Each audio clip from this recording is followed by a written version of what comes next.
إن الحمد لله نحمده ونستعينه ونستغفره ونؤمن به ونتوكل عليه ونعوذ بالله من شرور أنفسنا ومن سيئات أعمالنا من يهده الله فلا مضل له ومن يضلل فلا هادي له أي فلن تجد له وليا مرشدا ونشهد أن لا إله إلا الله وحده لا شريك له والذي لا ضد له ولا ند له لا مثل له ولا مثيل له لا وزير له ولا كفيل له لا شبه له ولا شبيه له لا ولد له ولا والد له وهو الواحد الفرد الصمد لم يلد ولم يولد ولم يكن له كفوا أحد ونشهد أن سيدنا ونبينا وحبيبنا وبشيرنا ونذيرنا وطبيبنا وطبيب أرواحنا وحبيبنا وحبيب ربنا محمدا عبد الله ورسوله أرسله بالحق بشيرا ونذيرا وداعيا إلى الله بإذنه وسراجا منيرا أما بعد فقد قال الله تعالى في كلامه المجيد وفي فرقانه الحميد أعوذ بالله من الشيطان الرجيم بسم الله الرحمن الرحيم إن الله وملائكته يصلون على النبي يا أيها الذين آمنوا صلوا عليه وسلموا تسليما اللهم صل على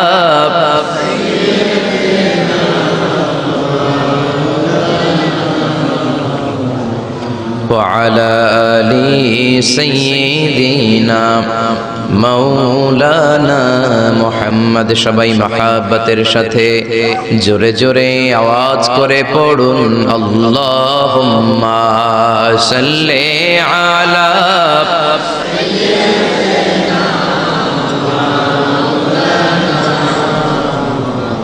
وعلى آل سيدنا مولانا محمد মন আমার কাঁদে রে দিল আমার কাঁদে রে যেতে সোনার মদিনায় মন আমার কাঁদে রে দিল আমার যেতে সোনার মদিনায় ওই মদিনার পথের ধুলি ওই মদিনার পথের ধুলি জুড়াই মন বেদনা আল্লাহুম্মা সাল্লি আলা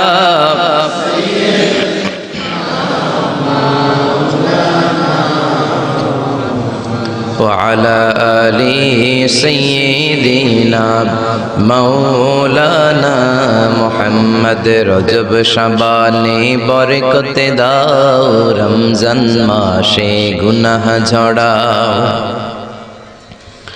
রজব শাবানে বরকতে দাও রমজান মাসে গুনাহ ঝড়াও সপ্তাহ জুড়ে তুমি বরকতে দাও জুমার দিনেতে গুনাহ ঝড়াও রজব শাবানে বরকতে দাও রমজান মাসে গুনাহ ঝড়াও আল্লাহুম্মা সাল্লি আলা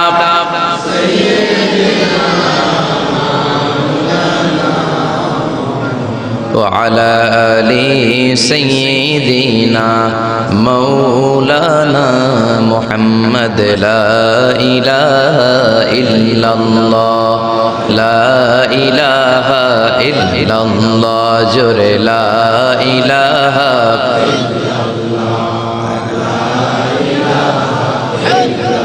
আল্লাহ নামের জিকির করবে যারা আল্লাহর কাছে প্রিয় তারা আল্লাহর কাছে প্রিয় যারা জান্নাতে প্রবেশ করবে তারা জোরে লা ইলাহা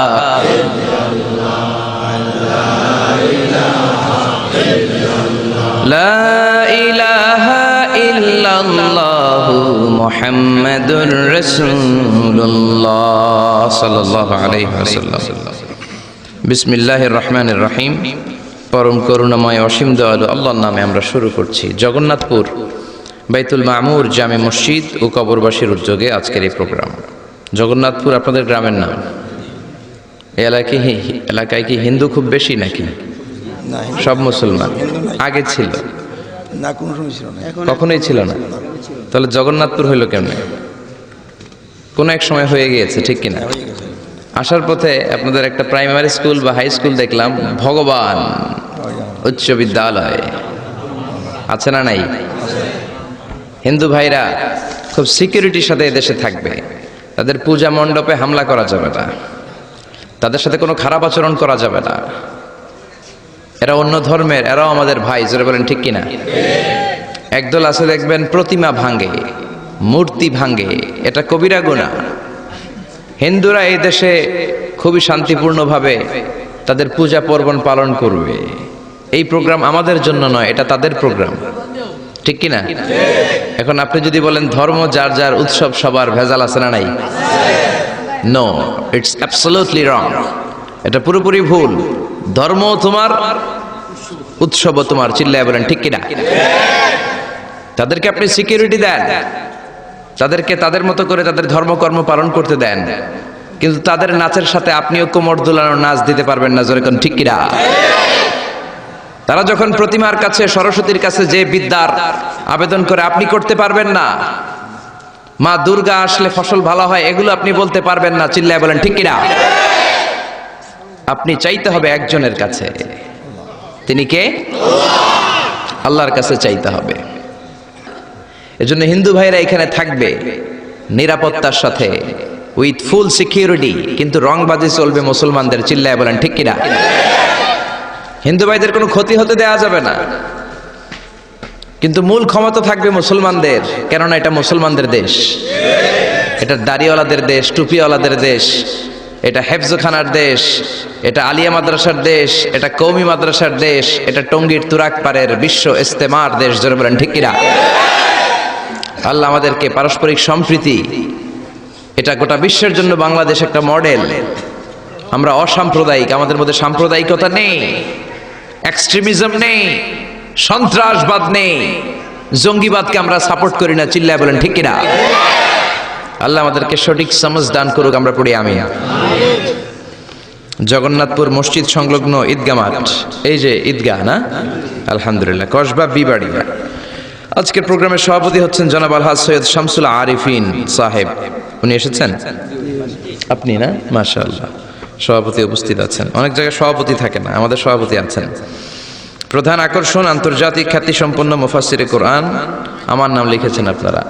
এই কথাটা কমন হয়ে গেছে, সবার নামের আগে দেখি আন্তর্জাতিক খ্যাতিসম্পন্ন, আবার মুফাসসিরে কোরআন।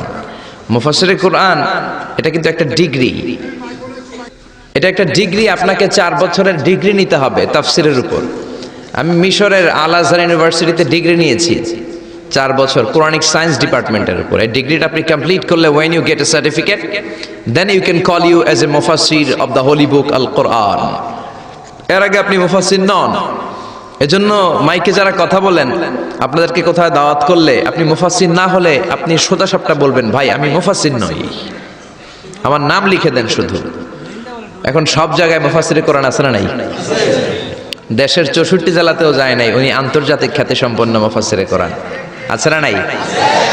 আমার নামের আগে মুফাসসিরে কোরআন আন্তর্জাতিক খ্যাতি সম্পন্ন একটাও আমি পছন্দ করি না। আমার নাম মিজানুর রহমান, আর আল আজহারে পড়াশোনা করেছি, এজন্য একটা ডিগ্রি তারা আমাকে দিয়েছে আজহারি। That's enough. মিজানুর রহমান আজহারি, এই নামটা শুনে আপনারা দোয়া করলে আমার জীবন ধন্য। আমার আন্তর্জাতিক খ্যাতি সম্পন্ন হওয়ার দরকার নাই, আমার অত কিছু টাইটেলেরও দরকার নেই। মানুষ যত বড় তার নাম হবে ছোট। মহাবিশ্বের সবচাইতে শ্রেষ্ঠ যে মহামানব আমাদের প্রিয় নবী, চিল্লায় বলেন ঠিক কিনা? গোটা বিশ্বের মানুষ তার প্রশংসা করে। এই বিশ্বনবী ঈসা ইসলামের এক শব্দে নাম, কি নাম তার?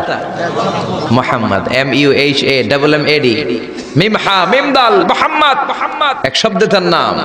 এত কিছু নাই, এত উপাধি নাই, লকব নাই, কত সুন্দর করে আল্লাহ তার নামে একটা কোরআনের সূরাও দিলেন। জোরে বলেন ঠিক কিনা? এই নবীর প্রশংসা শুধু আমরা করি না, গোটা বিশ্ব করে। গোটা বিশ্বের মানুষ আমার নবীর প্রেমে ভালোবাসায় মাতোয়ারা।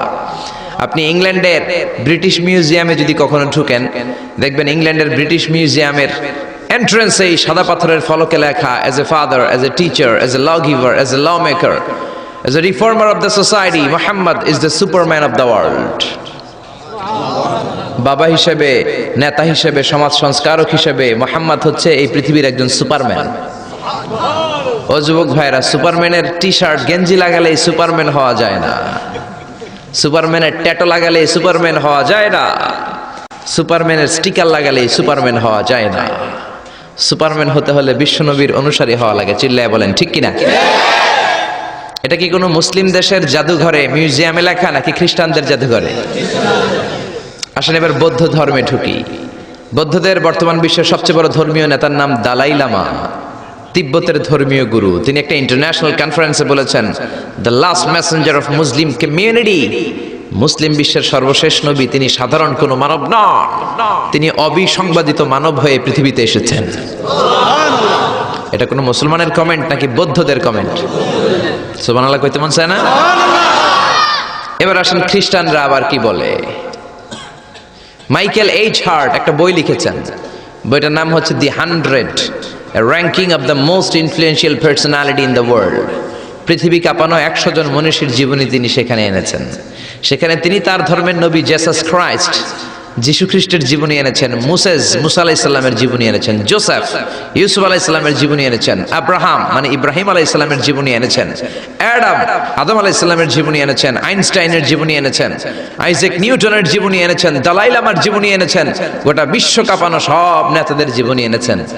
কিন্তু তিনি খ্রিস্টান হয়েও সর্বপ্রথমে র্যাঙ্কিং এ যাকে 1 নম্বরে রেখেছেন তিনি হচ্ছেন আমার নবী, আপনার নবী, পেয়ারা নবী, বিশ্ব নবী মুহাম্মদুর রাসূলুল্লাহ সাল্লাল্লাহু আলাইহি সাল্লামের নাম। এটা এই বইয়ের লেখক কি কোনো মুসলমান না খ্রিস্টান? এবার আসেন হিন্দু ধর্মের একটু ঢুমারি। মহাত্মা গান্ধীর নাম শুনছেন? ভারতের অবিসংবাদিত নেতা, ব্রিটিশ খেদাও আন্দোলনের পুরোধা। তিনি বারেট ল করেছেন লন্ডন থেকে, পেশায় একজন ব্যারিস্টার। তিনি ভাবলেন সব সময় মুসলমানদের একজন নবীর কথা শুনি, আমার হিন্দুস্থানে সবাই বলে মোহাম্মদ মোহাম্মদ, কেই মোহাম্মদ, দেখি তো তার একটা জীবনী গ্রন্থ পড়ি। তো 2 খণ্ডের একটা জীবনী গ্রন্থের প্রথম খণ্ড উনি পেলেন। উনি ভাবলেন ভূমিকাটা, বইয়ের ভূমিকাটা পড়ে রেখে দিব, পুরোটা পড়ার দরকার নাই। কিন্তু ভূমিকা পড়ার পরে পুরো জীবনী পড়ার আগ্রহ, কৌতূহল, কিউরিওসিটি তার অন্তরে ঢুকিয়ে দিল কে? আল্লাহ। পড়তে শুরু করলো বিশ্বনবীর শৈশবকাল, কৈশোরকাল, যৌবনকাল, তার বিবাহ, তার সমাজনীতি, তার রাষ্ট্রনীতি, তার আন্তর্জাতিক নীতি, তার মাক্কি জীবন, তার মাদানী জীবন। পড়তে পড়তে প্রথম খণ্ড শেষ। এখন দ্বিতীয় খণ্ড পড়ার দরকার আছে না নাই? দ্বিতীয় খণ্ড তো তার কাছে নাই। তিনি একবার ইন্ডিয়ার পুরাতন লাইব্রেরিগুলোকে তন্ন করে খুঁজে দ্বিতীয় খণ্ড জোগাড় করলেন, সেটাও পড়লেন। পরে তিনি অবাক। তিনি কমেন্ট করলেন, I have scanned lot of biographies in my life, But the biography of last messenger Muhammad was an unique, unparalleled and fantastic biography I've ever read. চিল্লায় বলেন আল্লাহু আকবার। আমি ভারতের নেতা মহাত্মা গান্ধী অনেকের জীবনী পড়লাম, কিন্তু মুসলমানদের নবী মুহাম্মাদের জীবনীর মতো কোনো জীবনী পাই নাই। এই জীবনীটা এটা একটা ইউনিক, আনপ্যারালাল, ফ্যান্টাস্টিক জীবনী, যে জীবনীর সাথে কারো জীবনীর কোনো মিল নাই। পড়েন সুবহানাল্লাহ। এটা কোনো মুসলমানের কথা না হিন্দুর কথা? এটা হিন্দুর কথা। ইংলিশ লিটারেচার নিয়ে যারা পড়াশোনা করো তোমরা জর্জ বার্নার্ড শোর নাম শুনে থাকবে, শুনেছো? তিনি লিখেছেন বিশ্বনবীর বায়োগ্রাফি পড়ে, I've studied him, the wonderful man. In my opinion, far from being antichrist, and he must be called the savior of humanity. আমি মুহাম্মাদের জীবনীটাকে ব্যক্তিগতভাবে পড়েছি। আমার পক্ষ থেকে তাকে খ্রিস্টান বিরোধী বলাতে দূরের কথা, তাকে মানবতার ত্রাণকর্তা বলতে হবে। চিল্লায় বলেন সুবহানাল্লাহ। ব্লগ লিখে লিখে বিশ্বনবীর জীবনীর ব্যাপারে কুৎসা রটনা করে, গালি দেয় আর ফতুয়া ছড়ায়। নবী কেন এতগুলো বিয়ে করলো, 11 জন বিবি কেন তার, 2 জন দাসী কেন তার, এগুলো তাদের চোখে পড়ে। কিন্তু 25 বছরের একজন তাগড়া যুবক 40 বছরের একজন প্রৌঢ় নারীকে যে বিয়ে করেছে সেটা তাদের চোখে পড়ে না। এই মহামানবটা একটা কুমারী নারীকে বিয়ে করেছে, আয়েশা, বাকি সবগুলা ছিল বিধবা। খাদিজা শুধু 40 বছরের প্রৌঢ় নারী নয়, বিশ্বনবীর সংসারে আসার আগেও খাদিজার আরো 2টা বিয়ে হয়েছে। খাদিজার গর্ভে অনেকগুলো সন্তান এসেছে, এগুলো তারা দেখে না। তিনি বিধবাদেরকে স্থান দিয়েছেন, প্রত্যেকটা বিয়ে আল্লাহর আদেশে করেছেন। চিল্লায় বলেন আল্লাহু আকবার। মায়েশার চেহারাটা সাইয়েদনা জিবরাইল রেশমি কাপড়ের মধ্যে করে বিশ্বনবীর কাছে এসে বললেন, ইয়া রাসূলুল্লাহ, দেখেন তো মেয়েটাকে কেমন লাগে। বিশ্বনবী বললেন, ভালো লাগে, কিন্তু মেয়েটা কার? সাইয়েদনা জিবরাইল বললেন, আপনার বন্ধু আবু বকরের মেয়ে, পছন্দ হয় কিনা বলেন। বিশ্বনবী বললেন হয়। তার কয়েকদিন পরে ডিরেক্ট প্রপোজ, আল্লাহর কাছ থেকে সরাসরি প্রপোজাল এসেছে। জিবরাইল ছবি নিয়ে এসে বললেন, ইয়া রাসূলুল্লাহ, আল্লাহ প্রপোজাল পাঠিয়েছেন, বিয়ের প্রস্তাব। আমি হলাম বিয়ের ঘটক, আল্লাহ হলেন বিয়ের কাজী। বিশ্বনবী বললেন, জিবরাইল রে, তুমি যদি বিয়ের ঘটক হও, আল্লাহ যদি হয় বিয়ের কাজী, আমি মুহাম্মদ রাজি। বিয়ে হয়ে গেল। এভাবে প্রত্যেকটা বিয়ে বিশ্বনবী সাল্লাল্লাহু আলাইহি ওয়াসাল্লাম আল্লাহ তাআলার অর্ডার পেয়ে করেছেন, নিজের মন গড়া করে নাই। ওই নবীর বিরুদ্ধে যারা কথা বলে এগুলো মানুষ নয়, এগুলো অমানুষ। জোরে বলেন ঠিক কিনা?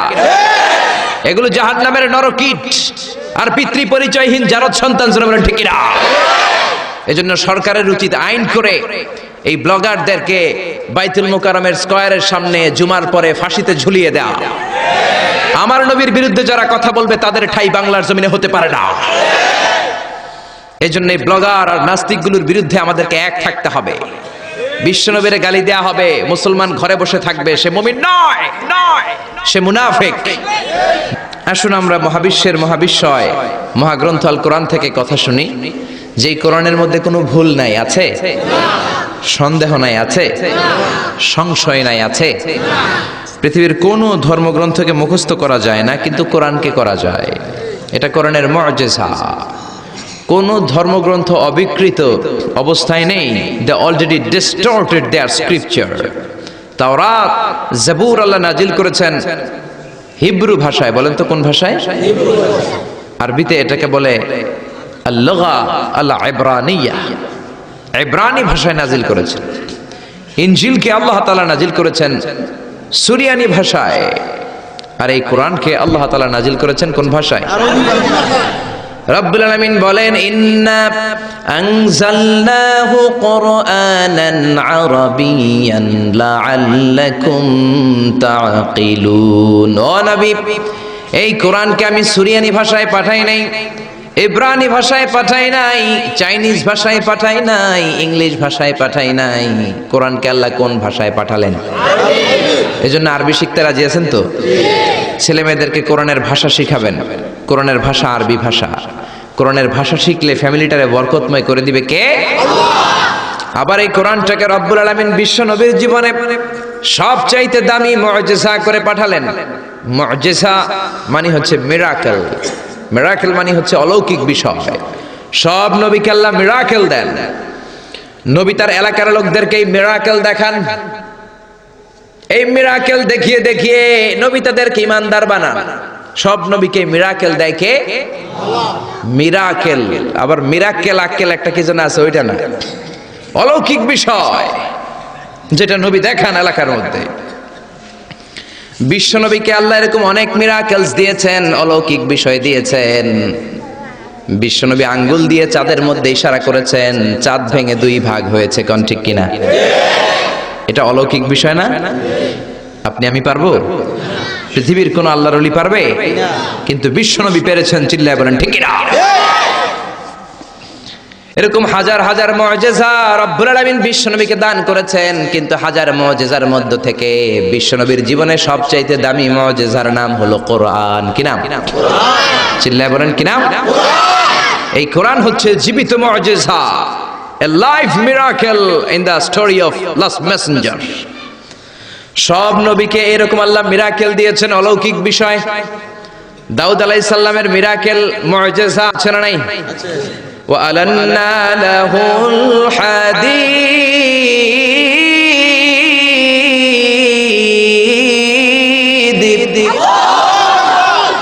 আল্লাহ কোরআনে বললেন, আমি আমার পয়গম্বর দাউদ আলাইহিস সালামকে যেই মিরাকেল বা অলৌকিক বিষয়টা দিয়েছি সেটা হলো লোহাকে নরম করার ক্ষমতা। সাইয়েদনা দাউদ আলাইহিস সালাম লোহার মধ্যে ধরলে লোহা গলে যেত, নরম হয়ে যেত। এই পৃথিবীতে সর্বপ্রথম সাইয়েদনা দাউদ আলাইহিস সালাম ছুরি বানিয়েছেন, দা বানিয়েছেন, কোদাল বানিয়েছেন, রামদা বানিয়েছেন। সাইয়েদনা দাউদ আলাইহিস সালামের আগে কেউ পৃথিবীতে কোনোদিন ছুরি, বটি আর দা বানাতে পারে নাই। কারণ তিনি লোহা ধরলে গলে যেত, নরম হয়ে যেত। উনি ওইটাকে একটা স্ট্রাকচার প্যাটার্নে নিয়ে ছুরি বানাতেন। এই যে আমার সামনে মাইকেল লোহা, আমি মিজানুর রহমান আজহারি গায়ের যত জোড় আছে এরকম বাঁকা করলে লোহা বাঁকা হবে নাকি? লোহা গলে নরম হবে নাকি? আপনি ধরলে নরম হবে? কিন্তু দাউদ আলাইহিস সালাম লোহাকে টাচ করলেই গলে নরম হয়ে যেত। পাথর দিয়ে চাপটা করে করে যেমন খুশি তেমন ছুরি বানাতেন, দা বানাতেন, শাবল বানাতেন। এটা আর কেউ পারতো না, কারণ এটা দাউদ নবীর মুআজিজা। চিল্লায় বলেন ঠিক কিনা? দাউদ আলাইহিস সালাম ইন্তেকাল করলেন, পৃথিবীতে নাই নাকি আছে? দাউদ নবী বেঁচে আছে? উনি নাই, উনি চলে গেলেন। উনি চলে যাওয়ার পর কেউ কি উনার পরে আর লোহাকে এরকম গলাতে পেরেছে নাকি? নরম করতে পেরেছে নাকি? তার মানে দাউদ নবী শেষ, সাথে সাথে দাউদ নবীর মুআজিজাও শেষ। জোরে কোন ঠিক কিনা? দাউদ নবী চলে গেলেন, দাউদ নবীর মুআজিজাও চলে গেল। জোরে বলেন ঠিক কিনা? এরপরে মুসা আলাইহিস সালামের মুআজিজা আছে না নাই? আমা তিলকা বিয়ামিনিকা ইয়া মুসা, ও মুসা তোমার ডান হাতে কি? সাইয়েদনা মুসা আলাইহিস সালাম বললেন, হিয়া আসায়া, এটা আমার লাঠি। এই লাঠি ছিল মুসা আলাইহিস সালামের মুআজিজা। মুসা আলাইহিস সালাম এই লাঠি মাটিতে গেড়ে দিলে গাছ হয়ে যেত, সাগরে রেখে দিলে ব্রিজ হয়ে যেত, ফেরাউনের সামনে রেখে দিলে বিশাল অজগর সাপ হয়ে যেত। কোন সুবহানাল্লাহ। মুসা আলাইহিস সালাম চলে গেলেন, ইন্তেকাল করলেন, কিন্তু ওনার লাঠিটা পৃথিবীতে ছিল। মুসা নবী মরে গেলেন, কিন্তু ওনার লাঠি ছিল। কিন্তু উনি চলে যাওয়ার পরে ওনার এই লাঠিটা দিয়ে কেউ কোনোদিন সাপ বানাতে পেরেছে নাকি? গাছ বানাতে পেরেছে নাকি? ব্রিজ বানাতে পেরেছে নাকি? তার মানে মুসা নবী শেষ, সাথে সাথে মুসা নবীর মুআজিজাটাও শেষ। জোরে কোন ঠিক কিনা? মুসা নবী চলে গেলেন, মুসা নবীর মুআজিজাও চলে গেল। ঈসা আলাইহিস সালামের মুআজিজা আছে না নাই? ঈসা নবীর মুআজিজা, ইট ওয়াজ ভেরি ডেঞ্জারাস মুআজিজা ইন দ্য ওয়ার্ল্ড। পৃথিবীর সবচাইতে ভয়ঙ্কর মুআজিজা ছিল ঈসা নবীর মুআজিজা। আল্লাহ বললেন, ওয়া উবরিউল আকমাহ ওয়াল আবরাসা ওয়া উহয়িল মাউতা বিইযনিল্লাহ। ঈসা আলাইহিস সালামের মুআজিজা, উনি বলেন, আমি আল্লাহর আদেশে জন্মান্ধ, রাতকানা, দিনকানা রোগীর চোখকে ভালো করে দেই। অন্ধ রোগীর চোখে হাত বুলিয়ে দিলে, ঈসা নবী হাত বুলিয়ে দিলে ওই লোকটার চোখ ভালো করে দিত কে? আবার চামড়ায় শ্বেত রোগী, ধবল রোগী, কুষ্ঠ রোগীর গায়ে হাত বুলিয়ে দিলে হাত ভালো করে দিত কে? আবার কবরের সামনে দাঁড়িয়ে, লাশের সামনে দাঁড়িয়ে সাইয়েদনা ঈসা নবী যদি বলতেন, ইয়া আব্দাল্লাহ কুম বিইযনিল্লাহ, কবরের লাশ দাঁড়িয়ে যাও, মুহূর্তে লাশ দাঁড়িয়ে যেত। সুবহানাল্লাহ। মরা লাশ জীবিত হয়ে যেত। এটা ওনার মুআজিজা। সাইয়েদনা ঈসা নবীর যদি কখনো হরিণের গোশত খাওয়ার ইচ্ছে হতো, কিসের গোশত খাইছেন? খাইছেন? খেয়েছো? হরিণের গোশত খাওয়ার যদি ইচ্ছে কখনো ঈসা নবীর হতো, উনি জঙ্গলের সামনে যে হরিণগুলোর ডাক দিতেন, ইয়া দাবি তাআল, এই হরিণ সামনে আয়, লাফিয়ে লাফিয়ে হরিণগুলো সামনে চলে আসতো। উনি দেখে দেখে চুজ করতেন কোন হরিণের গোশত খাবেন, ওই হরিণটারে হাতে নিতেন, ছুরি নিয়ে নিজ হাতে হরিণের গলায় ছুরি বসিয়ে জবাই করতেন, চামড়াটা কেটে কেটে গোশতগুলো আগুন দিয়ে ঝলসে ঝলসে বারবিকিউ করে খেতেন। কিন্তু হরিণের হাড্ডি খেতেন না। কি খেতেন না? গোশত খেতেন, হাড্ডি খেতেন না। হাড্ডিগুলোর স্তূপ করে জমা করে রাখতেন। খাওয়ার পরে হাড্ডির দিকে ইঙ্গিত করে বলতেন, কুম বিইذনিল্লাহ, ও হরিণের মরা হাড্ডি, আল্লাহর আদেশে জীবিত হয়ে জঙ্গলে চলে যা। বলতে দেরি হতো, মরা হাড্ডি থেকে জীবিত হরিণ হয়ে জঙ্গলে যেতে দেরি হতো না। এটা ঈসা আলাইহিস সালামের মুজিজা। উনি মৃত জিনিসকে জীবিত করতে পারতেন। উনিও চতুর্থ আকাশে চলে গেলেন। উনি চলে যাওয়ার পরে উনার কোন খ্রিস্টান উম্মাত কোন অন্ধ রোগীর চোখের মধ্যে হাত বুলালে চোখ ভালো হবে নাকি? চোখের পাওয়ার যেটা আছে ওইটাও যাইব, ঠিক কিনা? ধবল রোগী, শ্বেত রোগী, কুষ্ঠ রোগীর গায়ের মধ্যে হাত বুলিয়ে দিলে রোগ ভালো হবে নাকি? মরা লাশের সামনে দাঁড়িয়ে যদি বলে কুম বিইذনিল্লাহ, ও লাশ তুই মুহূর্তের মধ্যে জীবিত হয়ে দাঁড়িয়ে যা, লাশ দাঁড়াবে নাকি? এই ঈদগাতে মাঝে মাঝে জানাজার নামাজ হয় না? ধরেন আজকে একটা জানাজার নামাজ, সামনে লাশ, আপনারা দাঁড়ায় আছেন। একজন সামনে যায়, লাশের সামনে যায় বলে, এই লাশ তুই দাঁড়া, এই তুই দাঁড়া। আপনারা কি বলবেন? বলবেন লাশ দাঁড়ানোর আগে তুমি একটা পাবনার টিকিট কেটে আসো। জোরে বলেন ঠিক কিনা? কারণ মাথার মধ্যে ঝামেলা ঢুকেছে, পাগলামি ঢুকেছে, লাশ দাঁড়াবে না, আর লাশ দাঁড় করে না তো ঈসা নবীর মুজিজা। জোরে কোন ঠিক কিনা? তার মানে ঈসা নবী চলে গেলেন, ওনার মুজিজাও চলে গেল। ওনার মুজিজা কেউ দেখাতে পারে না। ঈসা নবী শেষ, সাথে সাথে মুজিজাও শেষ। খেয়াল করে বুঝেন। দাউদ নবী চলে গেলেন, দাউদ নবীর মুজিজাও চলে গেল। মুসা নবী চলে গেলেন, মুসা নবীর মুজিজাও চলে গেল। ঈসা আলাইহিস সালাম চলে গেলেন, ঈসা নবীর মুজিজাও চলে গেল। বিশ্ব নবী চলে গেলেন, বিশ্ব নবীর মুজিজা কোরআন কি চলে গিয়েছে নাকি? বিশ্বনবীর সবচাইতে দামি মুজিজা কোরআন আছে না নাই? বিশ্বনবী ইন্তেকাল করলেন, বিশ্বনবীর উপর নাজিল হওয়া সবচাইতে দামি মুজিজা কোরআন কি ইন্তেকাল করেছে নাকি? কোরআন ইন্তেকাল করে নাই, কোরআন মরে যায় নাই, কোরআন চলে যায় নাই। Up to the day of judgement, up to the day of resurrection Quran থাকবে। কোরআন হেদায়েতের আলো ছড়িয়ে যাবে। চিল্লায় বলেন ঠিক কিনা? এজন্য জীবনের সব অঙ্গনে এই কোরআন মানতে রাজি আছেন তো? কিছু মানবেন, কিছু মানবেন না, এমন না তো? তাফসিরুল কোরআনে আসবেন তো? একদল আছে তাফসিরুল কোরআন, এটা ভালো লাগে না। তাফসিরুল কোরআন এই শব্দটাই তাদের ভালো লাগে না। তাফসিরুল কোরআন শুনলেই এদের গায়ে চুলকানি হয়, আছে না নাই? নামাজ রোজার ধারে ধারে না, তাফসির মাহফিল চোখে শয় না। জোরে কোন ঠিক কিনা? নামাজ রোজার ধারে ধারে না, তাফসির মাহফিল চোখে শয় না। শুধু খেলে কভু একবার ওই গুনাতি হাতুর ফাঁকি দিলি, ফাঁকি দিলি শুধু জনগণকে, আল্লাহর দরবারে বরখাস্ত খাস্ত হয়, পাপ করিবার হস্ত হস্ত হয়। তাই যদি হয় ব্যস্ত ব্যস্ত, কি করিলি দুনিয়াতে নিজেকে সঠিক বলে। ফাঁকি দিলি শুধু জনগণকে, আল্লাহর দরবারে বরখাস্ত খাস্ত হয়, পাপ করিবার হস্ত হস্ত হয়। তাই যদি হয় ব্যস্ত ব্যস্ত। চিল্লা বলেন ঠিক না?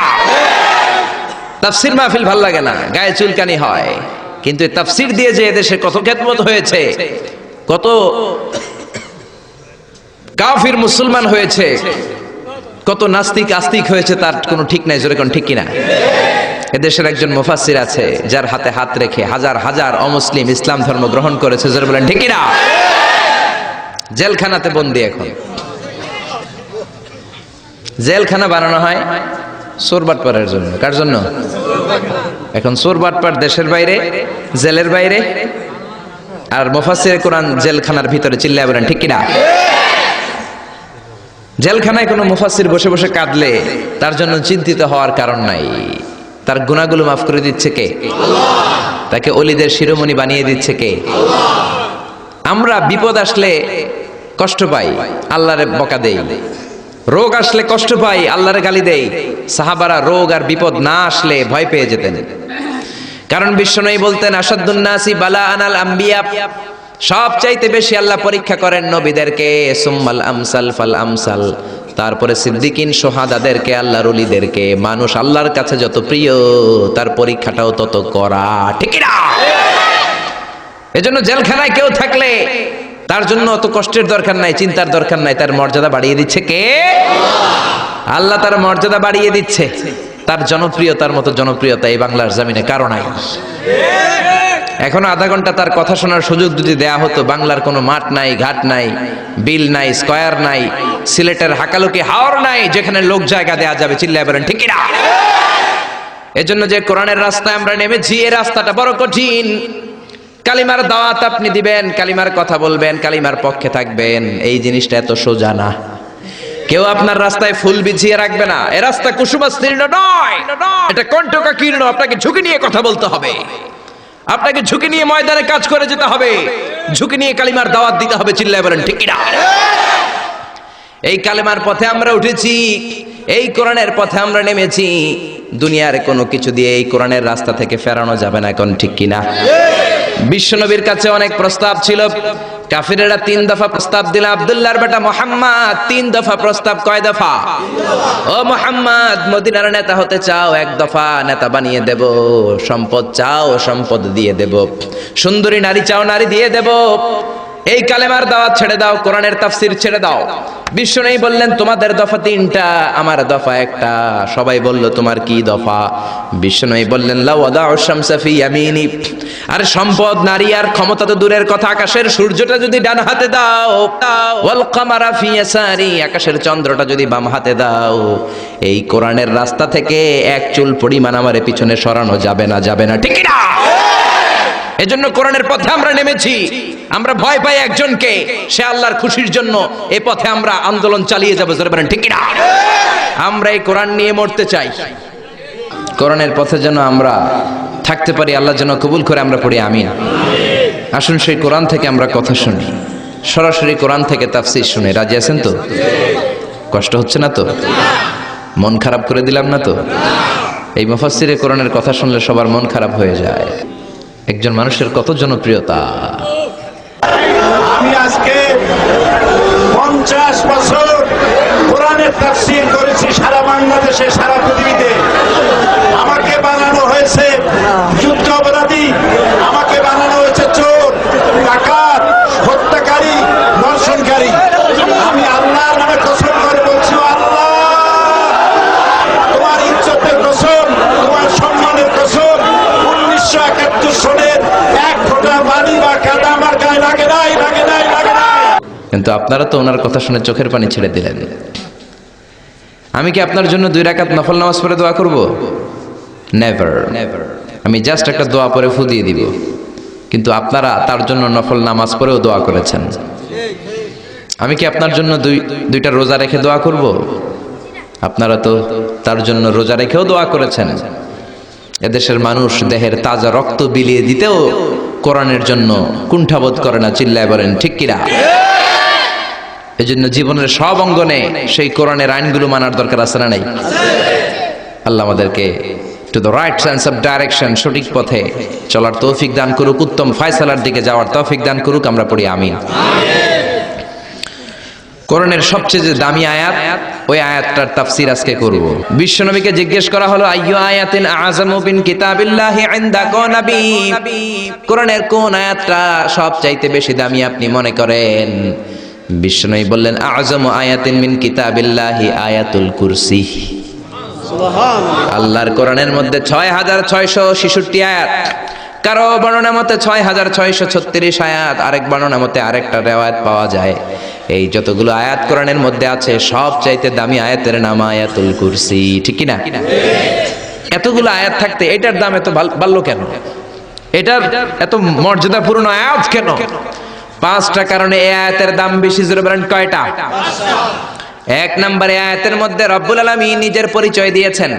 একটা মাত্র আয়াত, কিন্তু এত সুন্দর করে চমৎকার করে রব্বুল আলামিন নিজের পরিচয়টা একটা আয়াতে দিয়েছেন। গোটা কোরআন তন্ন তন্ন করে তালাশ করলে আর কোনো জায়গায় এত সুন্দর পরিচয় আল্লাহর পাওয়া যায় না। কোন সুবহানাল্লাহ। এজন্য এই আয়াতটার দাম এত বেশি। আবার এই আয়াতের মধ্যে রব্বুল আলামিন তাওহীদের কথা বলেছেন। কিসের কথা?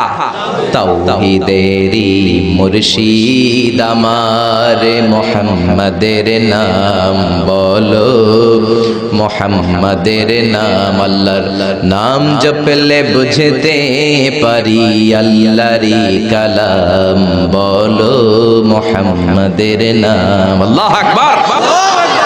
আল্লাহ তার একত্ববাদের ঘোষণা দিলেন, তিনি যে এক এবং একক। এই ঘোষণাটা আয়াতের মধ্যে আছে, এই জন্য আয়াতের মর্যাদা বাড়িয়ে দিয়েছে কে? আল্লাহ। আবার এই আয়াতের মধ্যে আল্লাহর 4টা সিফাতি নাম আছে, জোরে বলেন কয়টা? 1 নম্বরে আল হাইয়্যু, 2 নম্বরে আল কাইয়্যুম, 3 নম্বরে আল আলী, 4 নম্বরে আল আযীম।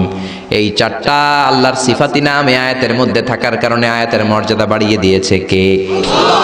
আবার এই একটা আয়াতে রব্বুল আলামিন তিনি যে কত ক্ষমতাবান, তার কুদরত যে কত বড়, তার জ্ঞানের সীমানা যে কত বড়, এগুলোর বর্ণনা দিয়েছেন। আবার এই আয়াতের মধ্যে আল্লাহ কুরসির বর্ণনা দিয়েছেন।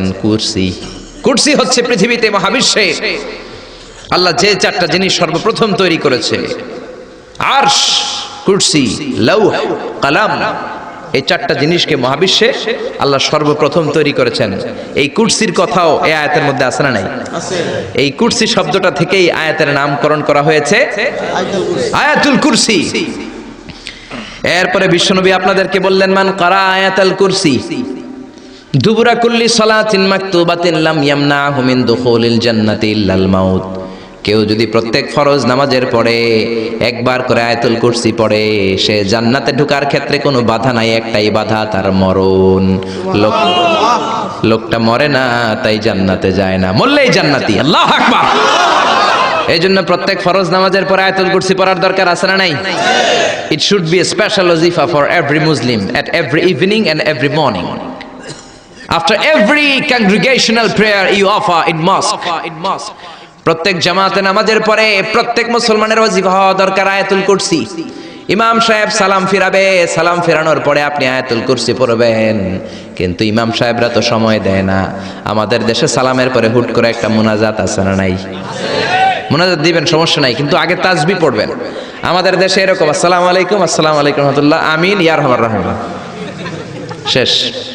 তো আপনি কি চাইলেন আল্লাহর কাছে? কি চাইলেন? আমিন, ইয়া আরহামার রাহিমিন। এত কম সময় কেন তোমার? জি বাংলা দেখতে তো তোমার সময় পাওয়া যায়, স্টার জলসা দেখতে সময় আছে, কিরণমালা দেখতে সময় আছে, বিপিএল এর খেলা দেখার সময় আছে, আইপিএল এর সময় আছে, আইসিসির সময় আছে, খুলনার সাথে কুমিল্লার ফাইনাল খেলা ওইটা দেখারও সময় আছে। কিন্তু আল্লাহর কাছে চাওয়ার সময় নাই। এক সাহাবী প্রতিদিন সালামের পরে দৌড় দিত, রাসূল বললেন, এক নাইক বসো। কই নবী কাজ আছে, কই বেটা বস। আল্লাহর কাছে চা আমার কিছু চাওয়ার নাই। রাসূলকে কিছু চাওয়ার না থাকলে নুন চা বেটা, লবণটাও আল্লাহর কাছে চাও। তোমার পায়ের জুতা যদি ছিঁড়ে যায়, মুচির কাছে পড়ে যাবা, মুচির কাছে যাওয়ার আগে চাইতে হবে একজনের কাছে, তিনি কে? আল্লাহ। এজন্য প্রত্যেক ফরজ নামাজের পরে তাসবিহ পড়বেন। বিশ্বনবী তাসবিহ পড়তেন, এগুলো মানুষ জানেই না।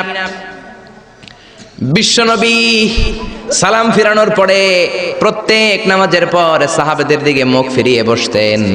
কিন্তু আমাদের দেশে শুধু ফজরের নামাজের পর আর আসরের নামাজের পর ইমাম সাহেবরা বসে, ঠিক কি না? বাকি 3 নামাজে জোহর, মাগরিব, এশার পরে কি বসে? কি করে? সালাম আলাইকুম, সালাম আলাইকুম, আমিন, ইয়া আরহামার রাহিম, ঠিক কি না? তো এত কম সময় কেন আপনার মিয়া? বিশ্বনবী ঘুরে বসে থাকতে পারেন, তাসবিহ পড়তে পারেন, আপনি কোন সলিমদ্দি কোন কলিমদ্দি হয়ে গিয়েছেন। প্রত্যেক নামাজের পরে মুসল্লিদের দিকে ফিরে বসেন। বিশ্বনবী সালাম ফিরানোর পরে আসসালামু আলাইকুম ওয়া রাহমাতুল্লাহ, আসসালামু আলাইকুম ওয়া রাহমাতুল্লাহ, সালাম ফিরানোর পরে আওয়াজ করে বিশ্বনবী বলতেন আল্লাহু আকবার। কি বলতেন? নামাজ শুরু করছেন আল্লাহু আকবার, সালাম ফিরায় শেষ তখনও আল্লাহু আকবার। তারপরে 3 বার পড়তেন আস্তাগফিরুল্লাহ, আস্তাগফিরুল্লাহ, আস্তাগফিরুল্লাহ। তারপরে পড়তেন আস্তাগফিরুল্লাহ আল্লাযী লা ইলাহা ইল্লা হুয়াল হাইয়ুল কাইয়্যুম ওয়া আতুবু ইলাইহি। তারপরে 33 বার সুবহানাল্লাহ, 33 বার আলহামদুলিল্লাহ, 34 বার আল্লাহু আকবার। আসরা নাই, আরেকবারও নাই, প্রত্যেকটাই 33 বার শেষ করবে লা ইলাহা ইল্লাল্লাহু ওয়াহদাহু লা শারীকা লাহু লাহুল মুলকু ওয়া লাহুল হামদু ইউহয়ী ওয়া ইউমীতু ওয়া হুয়া আলা কুল্লি শাইইন কাদির। এটা পড়ার পরে বিশ্বনবী আয়াতুল কুরসি পড়তেন। এরপরে পড়তেন আল্লাহুম্মা আনতাস সালাম ওয়া মিনকাস সালাম তাবারাকতা রাব্বানা ইয়া যাল জালালি ওয়াল ইকরাম। এরপরে পড়তেন রাদিতু বিল্লাহি রাব্বা ওয়া বিল ইসলামি দীনা ওয়া বিমুহাম্মাদিন নাবিয়্যা। তারপরে বলতেন আল্লাহুম্মা লা মানিআ লিমা আতাইতা ওয়া লা মু'তিয়া লিমা মানআতা ওয়া লা ইয়ানফা'ু যাল জাদ্দি মিনকাল জাদ। এরপরে পড়তেন আল্লাহুম্মা ইয়া মুকাল্লিবাল কুলুবি সাব্বিত কুলুবানা আলা দীনিক, আল্লাহুম্মা ইয়া মুসাররিফাল কুলুবি সাররিফ কুলুবানা আলা তাআতিক। এরকম কত দোয়া যে বিশ্বনবী পড়তেন। তারপরে যদি আপনার মোনাজাত করতে মনে চায় মোনাজাত করেন, অথবা আপনি যে দোয়াটা করেছেন সেটাই যদি যথেষ্ট মনে করেন ওই দোয়াটাই করেন, সমস্যা নাই। কিন্তু সালাম আলাইকুম আমিন ইয়া আরহামার রাহিমিন এটা করবেন আর তাসবিহ পড়বেন। রাজি আছেন তো? এই দোয়াগুলো করলে আল্লাহ কবুল করে। আবার বিশ্বনবী বললেন আজান একামতের মাঝখানের সময়টা, ওই সময় দোয়া করলে আপনার দোয়া কবুল করে নেয় কে? আল্লাহ। জামাতের 15 মিনিট বাকি, মসজিদে ঢুকেছেন, সুন্নত পরে অনেকে বসে বসে ঘড়ির দিকে তাকায় রয়েছে। তো ঘরে আপনার ঘড়ি নাই, ঘড়ির দিকে তাকিয়ে থাকেন কেন? বিশ্বনবী বললেন দোয়া উলা ইউরাদ্দু বাইনাল আযানি ওয়াল ইকামা, আজান একামতের মাঝখানে দোয়া করলে ওই দোয়া আল্লাহ ফেরায় না। সুন্নত পরে আপনি বসে থাকার দরকার নাই। বাজারে যাওয়ার আগে যেমনি লিস্টি করে যান, পটল লাগবে, লাউ লাগবে, মাছ লাগবে, আল্লাহর কাছেও আপনার কি কি চাওয়া লাগবে কাগজের মধ্যে লিস্টি করে নিয়ে যাবেন। মসজিদে বসে বসে সুন্নত নামাজের পরে মুয়াজ্জিনের একামতের আগে ওইগুলো আল্লাহর কাছে চাওয়ার দরকার আছে না নাই? আবার বিশ্বনবী বললেন দোয়া লা ইউরাদ্দু তাহতাল মাতার, বৃষ্টির নিচে দাঁড়িয়ে যখন তোমরা দোয়া করো ওই দোয়াটা কবুল করে কে? আল্লাহ। তুফান, থান্ডার, সাইক্লোন, টর্নেডো যেটা হয় ওই বৃষ্টিটা না, ভ্যাপসা একটা গরম, এই গরমটাকে দূর করে দেওয়ার জন্য দেখবেন ঝিরিঝিরি একটা রহমতের বৃষ্টি পড়ে, আছে না নাই? ওই দোয়ার নিচে দাঁড়িয়ে ওই বৃষ্টির পানি হাতের মধ্যে নিয়ে যদি আপনি আল্লাহর কাছে দোয়া করেন, দোয়া কবুল করে নেবে কে? আল্লাহ। বৃষ্টির সময় দোয়া করলে যে কবুল হয় এটা জানেই না, তো দোয়া করবে কেমনে? বৃষ্টির সময় দোয়া করবেন। আর এই দেশের মানুষ বৃষ্টি আসলে পাগল হয়ে যায়, গান বাজনা শুরু করে দেয়, আছে না নাই? এই বৃষ্টি ভেজা রাতে তুমি চইল্লা যাইও না, আছে না নাই? আরে বেটা দোয়া কর। আবার দেখি বৃষ্টি আসলে বড় বড় ডেক সেট বাজিয়ে দেয়, গান শুরু করে দেয়, বৃষ্টি পড়ে টাপুর টুপুর, পায়ে দিয়ে সোনার নূপুর, আঁকা বাঁকা মেঠো পথে কোন রূপসী হেঁটে যায়।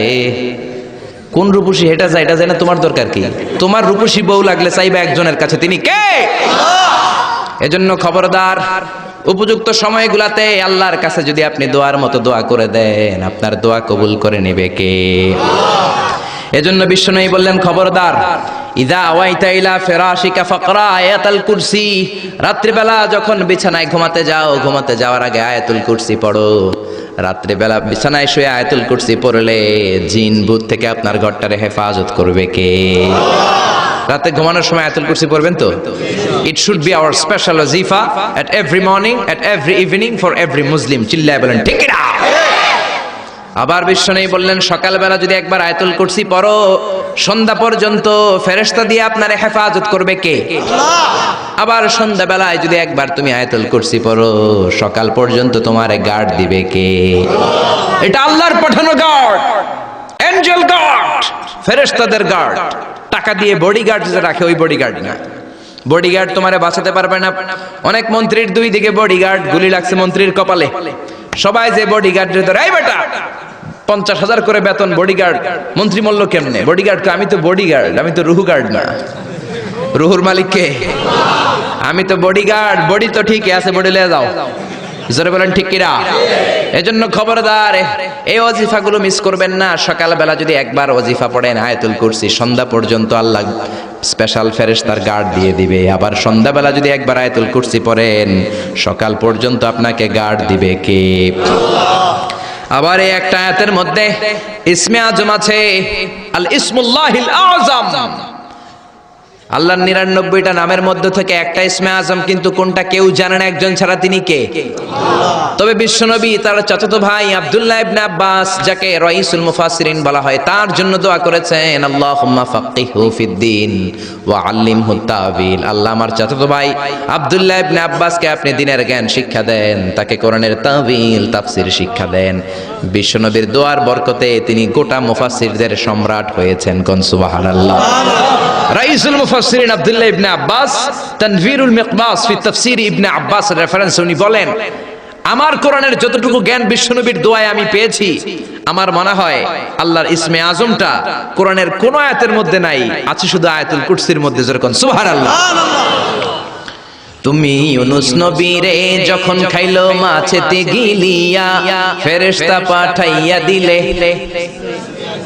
ইসমুল্লাহিল আযম ফেরেশতা পাঠাইয়া দিলে ইসমে আজম দিয়া প্রাণে ছিল যাহার ভয় সেটা পাইল যে আশ্রয় শত্রুদেরই হাত থেকে বাঁচাইলে প্রাণ আল্লাহু আল্লাহু পড়েন আল্লাহু আল্লাহু তুমি জাল্লে জালালুহু শেষ করা তো যায় না গে তোমার গুণগান আল্লাহু আল্লাহু এই যে ইসমে আজম যে ইসমে আজমের বদৌলতে রব্বুল আলামিন ইউনুস নবীকে তিমি মাছের পেট থেকে মুক্তি দিলেন ওই ইসমে আজম কোরআনের কোন আয়াতে আছে কেউ জানে না তবে আব্দুল্লাহ ইবনে আব্বাস বলেন আমার মনে হয় আল্লাহু লা ইলাহা ইল্লা হুয়াল হাইয়ুল কাইয়্যুম এই আল হাইয়ুল কাইয়্যুম এই শব্দটাই হলো ইসমে আজম সুবহানাল্লাহ এজন্য এই শব্দ দিয়ে দোয়া করবেন বিশ্বনবী এই শব্দ দুইটার ওসিলা দিয়ে দোয়া করতেন বিশ্বনবী দোয়া করতেন ইয়া হাইয়্যু ইয়া কাইয়্যুম বিরহমাতিকা আস্তাগীস ও হাইয়্যু ও কাইয়্যুম আপনার বদৌলতে আপনার নামের ওসিলায় আপনার কাছে আমরা পানাহ চাই বিরহমাতিকা আস্তাগীস আস্তাগীস শব্দটা এসেছে আল গাইস থেকে আল গাউস গাউস মানে সাহায্যকারী গাউসুল আজম কার নাম নাকি আব্দুল কাদের জিলানীর নাম খবরদার গাউসে পাক আব্দুল কাদের জিলানী নয় গাউসে পাক হলেন আল্লাহ গাউসুল আজম আব্দুল কাদের জিলানী নয় গাউসুল আজম হলো আল্লাহ গাউস মানে সাহায্যকারী আল আজম মানে মহান মহান সাহায্যকারী তো একজন তিনি কে এজন্য খবরদার আল্লাহর ওলিরে আল্লাহর ওলি বলে ডাকবেন ওলিকে আল্লাহর চেয়ারে বসানোর দরকার নাই যেরকম ঠিক কিনা আব্দুল কাদের জিলানী অনেক বড় আল্লাহর ওলি ছিলেন উনি নিজে কোনোদিন নিজের গাউসে আজম বলেন নাই আপনি কেমন করে বলেন আব্দুল কাদের জিলানীকে গাউসে পাক বললে আপনার নামটা মুশরিকদের কাতারে তুলে দিবে কে এজন্য আয়াতুল কুরসিটা হবে আমাদের স্পেশাল ওয়াজিফা সবাই সকাল সন্ধ্যা আয়াতুল কুরসি পড়বেন তো আল্লাহ আয়াতুল কুরসির শব্দটা শুরু করেছেন আল্লাহ শব্দ দিয়ে কোন শব্দ দিয়ে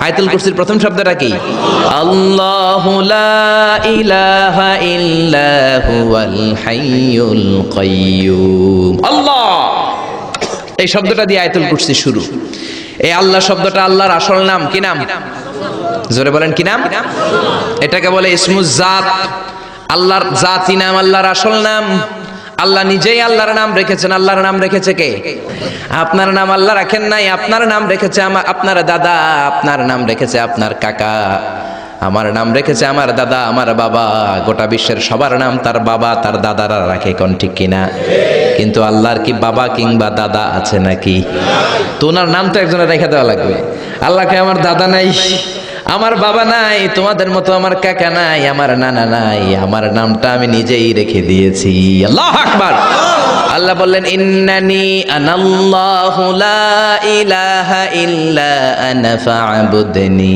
ওয়া আকিমিস সালাতা লিযিকরি ইন্নানি আনাল্লাহ আমি হলাম আল্লাহ আমি ছাড়া কোনো ইলাহ নাই আমার শরণে নামাজ কায়েম করো আল্লাহর নাম কেউ রাখে নাই আল্লাহ নিজেই রেখেছেন কোন ঠিক কিনা আবার আল্লাহ নামে আল্লাহ ছাড়া দুনিয়াতে কেউ নাই আল্লাহ নামে আল্লাহ ছাড়া দুনিয়াতে আর কেউ আছে আল্লাহ ছাড়া আর কারো নাম কোনোদিন আপনি শুনছেন আল্লাহ আমি পৃথিবীর অনেক দেশ ঘুরছি কম করে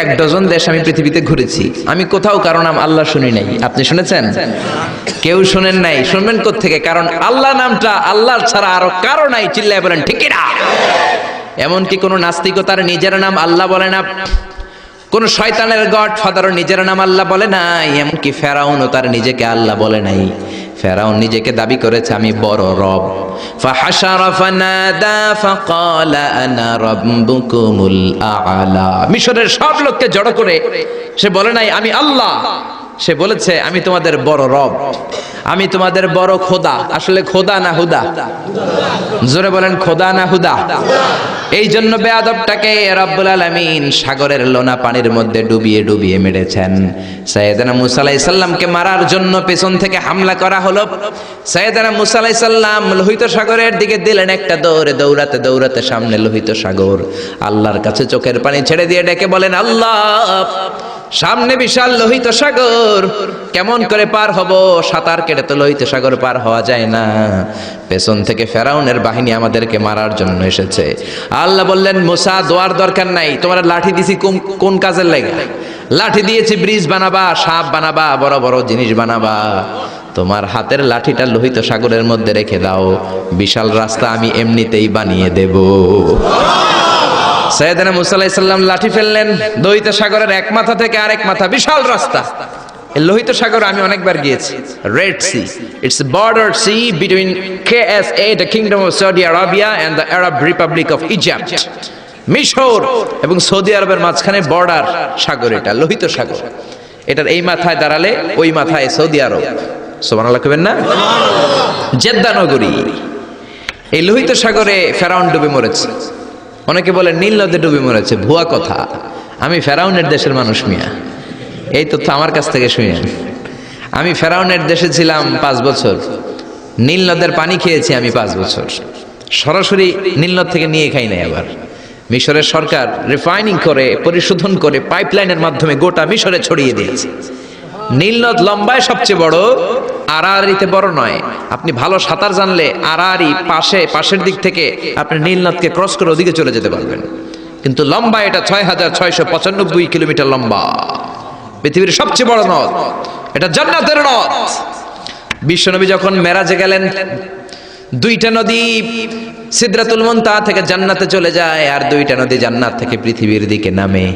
বিশ্বনবী ডেকে বললেন, জিব্রাইল, যেই 2টা নদী জান্নাত থেকে দুনিয়ায় নামে, নদীটার নাম কি? বিশ্বনবী বললেন, একটা ইরাকের ফোরাত নদী, আর একটা হলো আপনার ভাই মুসার দেশ মিশরের নীল নদী। কোন সুবহানাল্লাহ। ফেরাউন বলল, আমি জীবনে মুসারে আসতে দিব না পৃথিবীতে। আল্লাহ বললেন, তোর ঘরে আমি মুসারে বড় করে ছাড়বো। কোন ঠিক কিনা? মুসার মা মুসা আলাইহিস সালামকে সিন্ধুকে করে এই নীল নদে ভাসিয়ে দিয়েছেন। ফেরাউন এই নীল নদে মরে নাই, সে মরেছে লোহিত সাগরে মরে। বিশাল লোহিত সাগরে রাস্তা হয়ে গেল। সাইয়েদনা মুসা আলাইহিস সালাম আল্লাহর শুকরিয়া করে বনি ইসরাইলের মুমিন বান্দাদেরকে নিয়ে, তার কর্মীদেরকে নিয়ে, তার অনুসারীদেরকে নিয়ে, তার সদস্যদেরকে নিয়ে রওনা হলেন। দৌড়াতে দৌড়াতে লোহিত সাগরের এই মাথা থেকে ওই মাথা চলে গেলেন। ফেরাউন ইন দ্য মিন টাইমে চলে এসেছে তার বাহিনী নিয়ে। এসে দেখে মাশাআল্লাহ এত সুন্দর রাস্তা, বিশাল ব্রিজ, চমৎকার শক্ত ব্রিজ। বাঁশ টাস দেওয়া হয় নাই, যে ব্রিজের ভিতরে দেওয়া হয়েছে শক্ত রড। এই ব্রিজ দেখে তো মহা খুশি, মনে হয় যেন ওর বাবার টাকায় ব্রিজ বানানো হয়েছে। সে অর্ডার করলো, march on the bridge, march on my soldiers on the bridge and try to reach Musa's. আমার এই সামনের ব্রিজটা পার হয়ে যাও, মুসাকে খপ করে ধরে নাও, আল্লাহকে দ্বারা ধরাইতেছি আমি। ফেরাউনের অর্ডার শুনে সেনাবাহিনীরা লেফট রাইট করে মার্চ করতে শুরু করলো। যেতে যেতে ব্রিজের এই মাথা থেকে ফেরাউন সহ সৈনিকেরা যেতে যেতে ব্রিজের মাঝ বরাবর যখন চলে এসেছে, আল্লাহ মুসারে ডেকে বললেন, ও মুসা, অ্যাকশন নেবার মনে চায় কিনা? মুসা নেই বললেন, মনে চায়। অনেক জ্বালাইছে বেয়াদবটা আমারে, ঘুমাইতে দেয় নাই, খাইতে দেয় নাই, খালি হামলা চালায়। এখনো এরকম মুসলমানদের ঘরে ঘরে হামলা আছে না নাই? ঘরে ঘুমাতে পারে না, নিজ এলাকায় থাকতে পারে না, অন্য থানায় চলে যায়, অন্য গ্রামে চলে যায়, রাতের ঘুম নাই, আত্মীয় স্বজনের সাথে দেখা নাই। দুনিয়ার বুকে কষ্ট করে যাও, জান্নাতের দরজা আল্লাহ তোমাদের জন্য খুলে রেখেছে। আল্লাহ বললেন, অ্যাকশন নিবার মন চায় কিনা মুসা? মুসা বললেন, অবশ্যই। আল্লাহ বললেন, অ্যাকশন নিতে চাইলে আর দেরি করা যাবে না, লাঠিটা তোলো। সুবহানাল্লাহ কইবেন না? মুসা আলাইহিস সালাম লাঠি তুললেন। লাঠি তোলার সাথে সাথে লোহিত সাগরের এই মাথা থেকে ওই মাথার বিশাল ব্রিজ, পুরো ব্রিজটাইকে ভ্যানিশ করে দিল কে? উদাও, কোনো ব্রিজ নাই, শূন্যের মধ্যে সবগুলো থপাস থপাস করে পানিতে পড়তে শুরু করেছে। ও মিয়া, লোহিত সাগর এটা বাংলাদেশের পদ্মা যমুনার মতো হবে মনে হয়? তাহলে মেঘনা নদীর মতো, ব্রহ্মপুত্র, কপোতাক্ষ নদ, বিশাল বড় সাগর, কোন কুল কিরানা পায় না। আবার মেঘনা নদীর মতো হলে মিঠা পানির পানি গিলে গিলে খাওয়া যেত। সাগরের পানি কি মিঠা পানি নাকি লোনা পানি? এই সুন্দর ফুল সুন্দর ফল, মিঠা নদীর পানি, আল্লাহ তোমার মেহেরবানি। মিঠা নদীর পানি হলে খেয়ে ফেলতো, কিন্তু লোহিত সাগরের লোনা পানি, লবণ পানি আর খেতে পারে না। এক ঢোক ভিতরে যায়, বমি করে 2 ঢোক ফালায়। খেতে খেতে ফেরাউনের পেটটা এত বড় হয়েছে। আজীবন খেয়েছে মানুষের বাড়ির লাউ, অন্যের বাড়ির কদু, অন্যের বাড়ির খাসির রান। আজকে বেয়াদবের বাচ্চাটারে লোহিত সাগরের লবণের পানির মধ্যে চুবাই কে? পানি খেতে খেতে পেট এত বড়। এবার হাত তুলে কয় আমি ভালো মানুষ। কি বলে? আমি ভালো মানুষ, আমি ঈমান আনলাম। বনি ইসরায়েলের লোকেরা যার প্রতি ঈমান এনেছে, মুসার রব, হারুনের রব, ওই আল্লাহর ছাড়া আমি কাউরে মানি না। কত ভালো মানুষ দেখছেন। আল্লাহ বললেন, no, the time is up, the time is up, I never accept your iman now. এখন তোর ঈমান আমি কবুল করব না। জিব্রাইল রে বললেন, ওর মাথাটা একটু ঠাইসা ধর, আর একটু জুবা দিয়া, আর একটু লোনা পানি খাওয়া। জিব্রাইল কিছুই করলেন না, ওইটা তো এমনি শুধু ভাসতেছে। মাথাটা একটু ঠেসে ধরলেন, আর কয়েক ঢোক পেটের ভিতরে ঢুকায় দিল কে? আল্লাহ বললেন, ফালইয়াউমা নুনাজ্জিকা বিবাদানিকা লিতাকুনা লিমান খালফাকা আয়া। ও ফেরাউন, তুই মরে গেলি, কিন্তু তোর লাশকে আমি মারবো না। তোর লাশটা গলবে না, পচবে না, কোনো কীট পতঙ্গ তোরে খাবে না, কোনো তিমি মাছ তোর দেহের মধ্যে তার জিহ্বা লাগাবে না। কিয়ামত পর্যন্ত তোর চাচাতো ভাই, খালাতো ভাইদের জন্য তোর দেহটারে আমি শুটকি বানিয়ে রাখলাম। আজও ফেরাউনের লাশটা রয়ে গিয়েছে। আমি নিজ চোখে ফেরাউনের লাশ দেখেছি।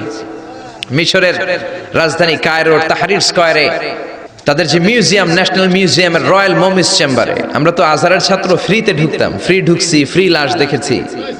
পুরো দেহটাকে ব্যান্ডেজ করে রাখা হয়েছে। ফেরাউনের চারদিক দিয়ে আমি ঘুরলাম, এমনি রয়েছে, এমনি। আমি কই, ফেরাউন চাচা কেমন আছো? কোনো কথা নাই। আমি বললাম, আমাদের লিডার মুসারে তুমি কম জ্বালাও নাই, গ্লাসের মধ্যে তুমি আটকানো। যদি তুমি গ্লাসের ভিতরে না থাকতা, তোমার ঠ্যাং হাত একটাও থাকতো না। কোন ঠিক কিনা? ফেরাউনরে যদি আপনারা পাইতেন এই কসবা এলাকায়, ব্রাহ্মণবাড়িয়ায়, কি করতেন? আমনাগো যাওয়া লাগবে না, আমগো কোনো মাহফিলের মহিলা প্যান্ডেলের পাশ দিয়ে যাইতে পারলেই হইব। বেডিরা ধইরা একেবারে সাইজ করে দিবে। জোরে বলেন ঠিক কিনা? গোটা বিশ্বের মানুষের ঘৃণা, লানত তার উপর। ওই ফেরাউনের মতো এখনো যারা আছে, তারা চলে গেল, তাদের প্রতি এরকম ঘৃণা থাকবে। চিল্লায় বলেন ঠিক কিনা? ফেরাউন চলে গিয়েছে, নমরুদ চলে গিয়েছে, কিন্তু ফেরাউনের চেলারা আছে না নাই? নমরুদের চেলারা আছে না নাই? যুগে যুগে ফেরাউন থাকবে, নমরুদ থাকবে, আর তাদের বিরুদ্ধে আপনাদেরকে মুসা আর ইব্রাহিমের ভূমিকা পালন করতে হবে। চিল্লায় বলেন ঠিক কিনা? এই পৃথিবীটা থাকার জায়গা নয়। ফেরাউন তার জলজ্যান্ত প্রমাণ। অনেকক্ষণ আমি তাকিয়ে রইলাম জাহান্নামের এই নরকিটটার দিকে। শুটকি মানুষ, একটা মানুষ মরে যাওয়ার পরে মাছ যেমনি আমরা শুটকি বানাই, ফেরাউনকে কিয়ামত পর্যন্ত শুটকির মতো বানিয়ে দিয়েছে কে? পৃথিবীতে কেউ তো স্থায়ী হয় না, হোক না সে ফেরাউন কি বা নমরুদ। কেউ হবে চিরদিন রয় না, কেউ হবে চিরকাল রয় না। জোরে বলেন ঠিক কিনা? এজন্য আল্লাহ বললেন, গোলাম আমারে চিনে নাও। আমার আসল নামটা দিয়ে আমি আয়াতুল কুরসি শুরু করেছি। আল্লাহু লা ইলাহা ইল্লা হুয়াল হাইয়ুল কাইয়্যুম। আল্লাহ শব্দ দিয়ে শুরু করেছেন আয়াতুল কুরসি। এ আল্লাহ কেমন আল্লাহ? এ আল্লাহ শব্দটা এমন শব্দ, যেই শব্দটারে কোনো পরিবর্তন করা যায় না। ভগবানের ভগবতী হয়, ঈশ্বরের ঈশ্বরী হয়, গডের গডেস হয়। আল্লাহর কোনো পরিবর্তন আছে নাকি? আল্লাহ বললেন, আমার শুধু একটাই নাম না, আরো 99টা নাম আছে না নাই? বিষ্ণু বললেন, ইন্না লিল্লাহি তিসআতাও ওয়া তিসঈনা ইসমা। আল্লাহর রয়েছে 99টা নাম। মান আহসাহা দাখালাল জান্নাহ। যে ব্যক্তি কলিজার মধ্যে 99 নাম মুখস্থ করে রাখবে, জাহান্নামের আগুন তার জন্য হারাম করে দিয়েছে কে? হারাম করে দিয়েছে আল্লাহ। এজন্য আল্লাহর 99 নাম মুখস্থ করবেন। রাজি আছেন তো? আল্লাহ বললেন, আমারে তুমি আল্লাহ বলে ডাকো কিংবা রহমান বলে ডাকো, আই ডোন্ট মাইন্ড, আমি কোনো মাইন্ড করি না। আল্লাহর 100টা নামের যে কোনো একটা নাম ধরে ডাকলেই আল্লাহ খুশি হয়ে যায়। চিল্লায় বলেন ঠিক কিনা? قل ادعوا الله أو ادعوا الرحمن أيما تدعوا فله الأسماء الحسنى। আমার নাম আল্লাহ, আমার নাম রহমান, যেটা দিয়ে ডাকো আমি খুশি। সুবহানাল্লাহ। আবার দেখেন, আল্লাহ নামটা তো সুন্দর নাম। একটা ছুরি দিয়ে আল্লাহ নামের প্রত্যেকটা অক্ষর যদি আপনি কেটে দেন, তারপরে ওই অক্ষরগুলো দিয়ে আল্লাহর পরিচয় কোরআনে আছে না নাই? আল্লাহ শব্দ দিয়ে আল্লাহ কোরআনে পরিচয় দিচ্ছেন, আল্লাহু ওয়ালিয়ুল্লাযীনা আমানু ইউখরিজুহুম মিনাল যুলুমাতি ইলান নূর। আল্লাহ হলেন মুমিনদের বন্ধু, অন্ধকার থেকে মুমিনদেরকে তিনি আলোর দিকে নিয়ে যান, ঠিক কিনা? এবার আল্লাহ শব্দের আলিফ আপনি কেটে দিলেন। আল্লাহ শব্দের আলিফ কেটে দিলে থাকে কি? কোরআনের পাতায় পাতায় লিল্লা দিয়ে আল্লাহ আল্লাহর পরিচয় দিয়েছেন, জোরে বলেন ঠিক কিনা? লিল্লাহি মা ফিস সামাওয়াতি ওয়া মা ফিল আরদি ওয়া হুয়া আলা কুল্লি শাইইন কাদির। এবার লিল্লাহ শব্দের লামটা যদি আপনি ছুরি দিয়ে কেটে দেন, থাকে লাহু। লাহু দিয়ে কোরআনে আল্লাহর পরিচয় আছে না নাই? লাহুল মুলকু ওয়া লাহুল হামদু ওয়া হুয়া আলা কুল্লি শাইইন কাদির। এবার লাহুর লাম যদি কেটে দেন, থাকবে হু। হু দিয়ে মনে আল্লাহর পরিচয় নাই? আছে না নাই? পড়েন সবাই, হু আল্লাহুল্লাযী লা ইলাহা ইল্লাহু আলিমুল গায়বি ওয়াশ শাহাদাতি হুয়ার রহমানুর রহিম। চিল্লায় পড়েন আল্লাহু আকবার। আমার আল্লাহ আমাদের সবচাইতে কাছের, জোরে বলেন ঠিক কিনা? আল্লাহ বললেন, ওয়া নাহানু আকরাবু ইলাইহি মিন হাবলিল ওয়ারিদ।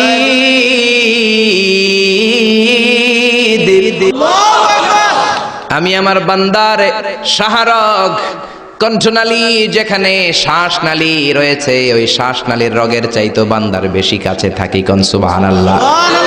আমরা বললাম, আল্লাহ আপনি যদি কাছে থাকেন, আপনারা দেখি না কেন? এই শাহরগের কাছে আল্লাহ, আকরাব, অনেক কাছে, তো কাছে থাকলে দেখি না কেন? আল্লাহ বললেন, গোলাম আমারে দেখা যায় না, আমি সবাইরে দেখি, কিন্তু আমারে কেউ দেখে না। কোন সুবহানাল্লাহ। কি এক আজীব বিষয়, তিনি সবাইরে দেখেন, সবাই তারে দেখে না। সুবহানাল্লাহ কইবেন না? লা তুদরিকুহুল আবসার ওয়া হুয়া ইউদরিকুল আবসার ওয়া হুয়াল লাতীফুল খাবীর। লা তুদরিকুহুল আবসার, গোটা বিশ্বের কোন চোখ আল্লাহর দেখে না, কিন্তু আল্লাহর চোখ সবাইরে দেখে। চিল্লায় বলেন ঠিক কিনা? মুসা আলাইহিস সালাম আল্লাহর ডেকে বললেন, আল্লাহ রব্বি আরিনি আনজুর ইলাই। কেউ আপনারে দেখুক না দেখুক, এটা আমার বিষয় না, আমি দেখে ছাড়ুম। রব্বি আরিনি আনজুর ইলাইক, ও রব আমি আপনারে দেখতে চাই। আল্লাহ বললেন, না না মুসা, দেখতে পাবা না। লান তারানি, never you can see me Musa. ও মুসা, দুনিয়ার চোখ দিয়ে আমারে দেখা যায় না। জান্নাতে আসবা, আমার মেহমান হবা। জান্নাতের কনফারেন্স রুমে তোমরা যখন বসবা, আমার 70,000 নূরের পর্দা আমি তোমাদের জন্য সেদিন খুলে দেব। সেদিন আমাকে তোমরা দেখবা। মুসা আলাইহিস সালাম বললেন, না, রব্বি আরিনি আনজুর ইলাইক, আমি এখনই দেখব। এই পৃথিবীতে সব নবীদের মধ্যে থেকে মুসা আলাইহিস সালামের মেজাজ ছিল খুব গরম। উনি রেগে গেলে, এই মিয়া সাইটটা গেলে, মাথার চুলগুলা টুপি পাগড়ি ভেদ করে উপর দিয়ে এরকম খাড়া হয়ে দাঁড়ায় যেত। মুসা আলাইহিস সালাম বললেন, রব্বি আরিনি আনজুর ইলাইক, ও আল্লাহ আমি আপনারে দেখতে চাই। আল্লাহ বললেন, না মুসা, আমারে দেখা যাবে না। আল্লাহ বললেন, দেখা যাবে না? মুসাকে আমি দেখেই ছাড়বো। আল্লাহ বলল, না না। আল্লাহ বলে নো, মুসা বলে ইয়েস। আল্লাহ বলে নো, মুসা বলে ইয়েস। আল্লাহ কি বলে? মুসা কি বলে? আল্লাহ বলল নো, মুসা কয় ইয়েস। ভেজাল আছে না নাই? আল্লাহ বললেন, মুসা 3 বার নো বললাম, তুমি 3 বার ইয়েস বললা, তুমি তো ভেজাল লাগাই দিলা মুসা। মুসা আলাইহিস সালাম বললেন, ভেজাল টেজাল বুঝি না, আপনারে আমি দেখাই সারুম। কারণ মুসা আলাইহিস সালাম আল্লাহর আওয়াজ শুনতেন। আপনি কি আল্লাহর আওয়াজ শুনেন? তো আপনার দেখার বাসনা কেমন আর মুসা আলাইহিস সালামের দেখার বাসনা কেমন তো একরকম নয়। উনি তো আল্লাহর আওয়াজটা শুনতেন। ওয়া কাল্লামাল্লাহু মুসা তাকলিমা, without any media, without any via, Allah সরাসরি মুসার সাথে কথা বলতেন। জোরে করে আল্লাহু আকবার। উনি প্রতিদিন আল্লাহর সাউন্ডটা শুনেন। আল্লাহর সাউন্ড এত সুন্দর, না জানি আল্লাহ দেখতে কত সুন্দর। এই চিন্তা মুসা আলাইহিস সালামের মধ্যে আছে না নাই? এজন্য মুসা আলাইহিস সালাম 3 বার বললেন ইয়েস ইয়েস ইয়েস। আল্লাহ আমি দেখেই ছাড়বো। আল্লাহ কয় নো নো নো নো। বেজার লাগছে না? আল্লাহ বললেন, মুসা কোন নবী এমন আবদার করে নাই, তুমি কেন করলা? মুসা কয়, আমি এমনই করি, আমি আমার যেটা মনে চাই ওইটা আমি আদায় কইরা সারি। সুবহানাল্লাহ কইবেন না? আল্লাহ বললেন, ঠিক আছে, ফাইন ইস্তাকাররা মাকানাহু ফাসাউফা তারানি। তোমার দিকে নূরের তাজাল্লি দিলে তোমার তো খুঁজে পাওয়া যাবে না রে মূসা। আমি আমার নূরের তাজাল্লিটা আরব বিশ্বের সব চাইতে উঁচু পাহাড় তুর পাহাড়ের উপরে দেব। আমার নূরের ফোকাস আমি তুর পাহাড়ের উপরে দেব। ফাইন ইস্তাখাররা মাকানাহু ফাসাউফা তারানি। তুর পাহাড় যদি টিকে থাকতে পারে তুমি কিছু দেখলে দেখবা, আর তুর পাহাড় টিকে থাকতে না পারলে তোমার দেখা সম্ভব নয়। চিল্লায় বলেন ঠিক কি না?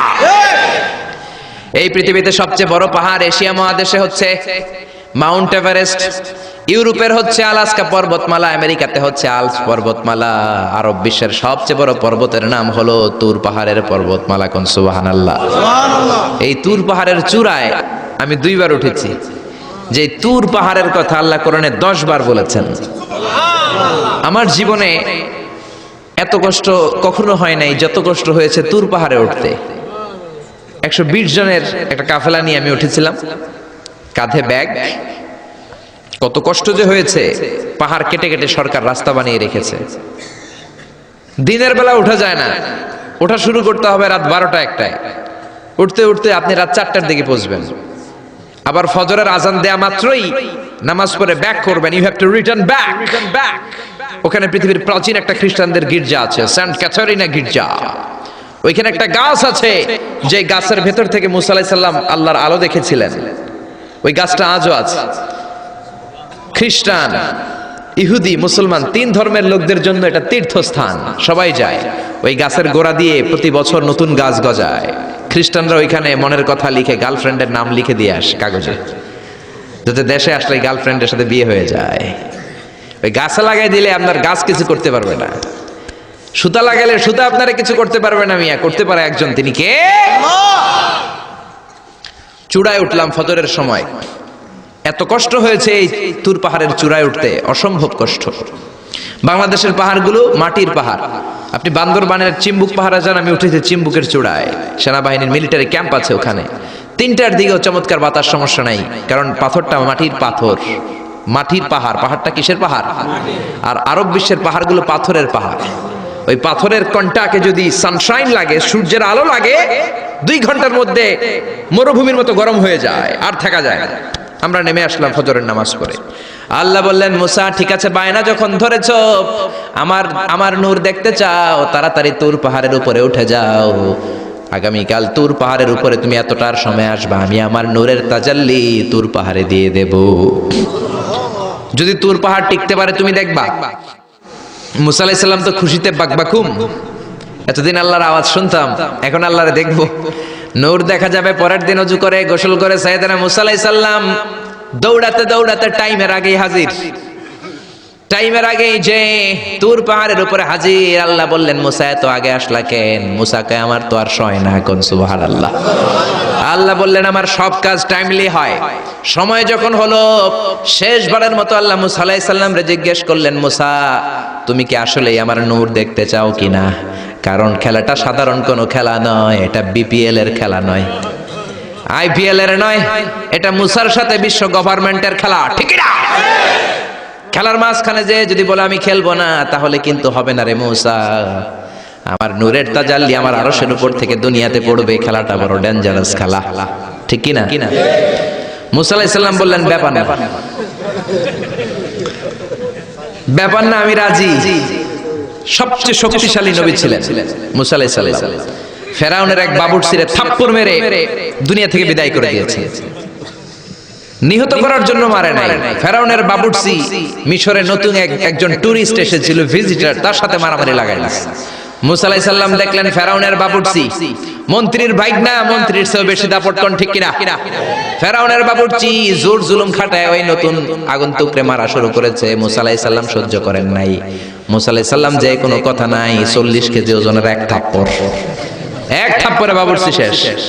সবাইকে এটা ফেরাউনের বাবুর্চি, ফেরাউন তোমারে মেরে ফেলবে, দেও দৌড়। মুসাও দিছে দৌড়।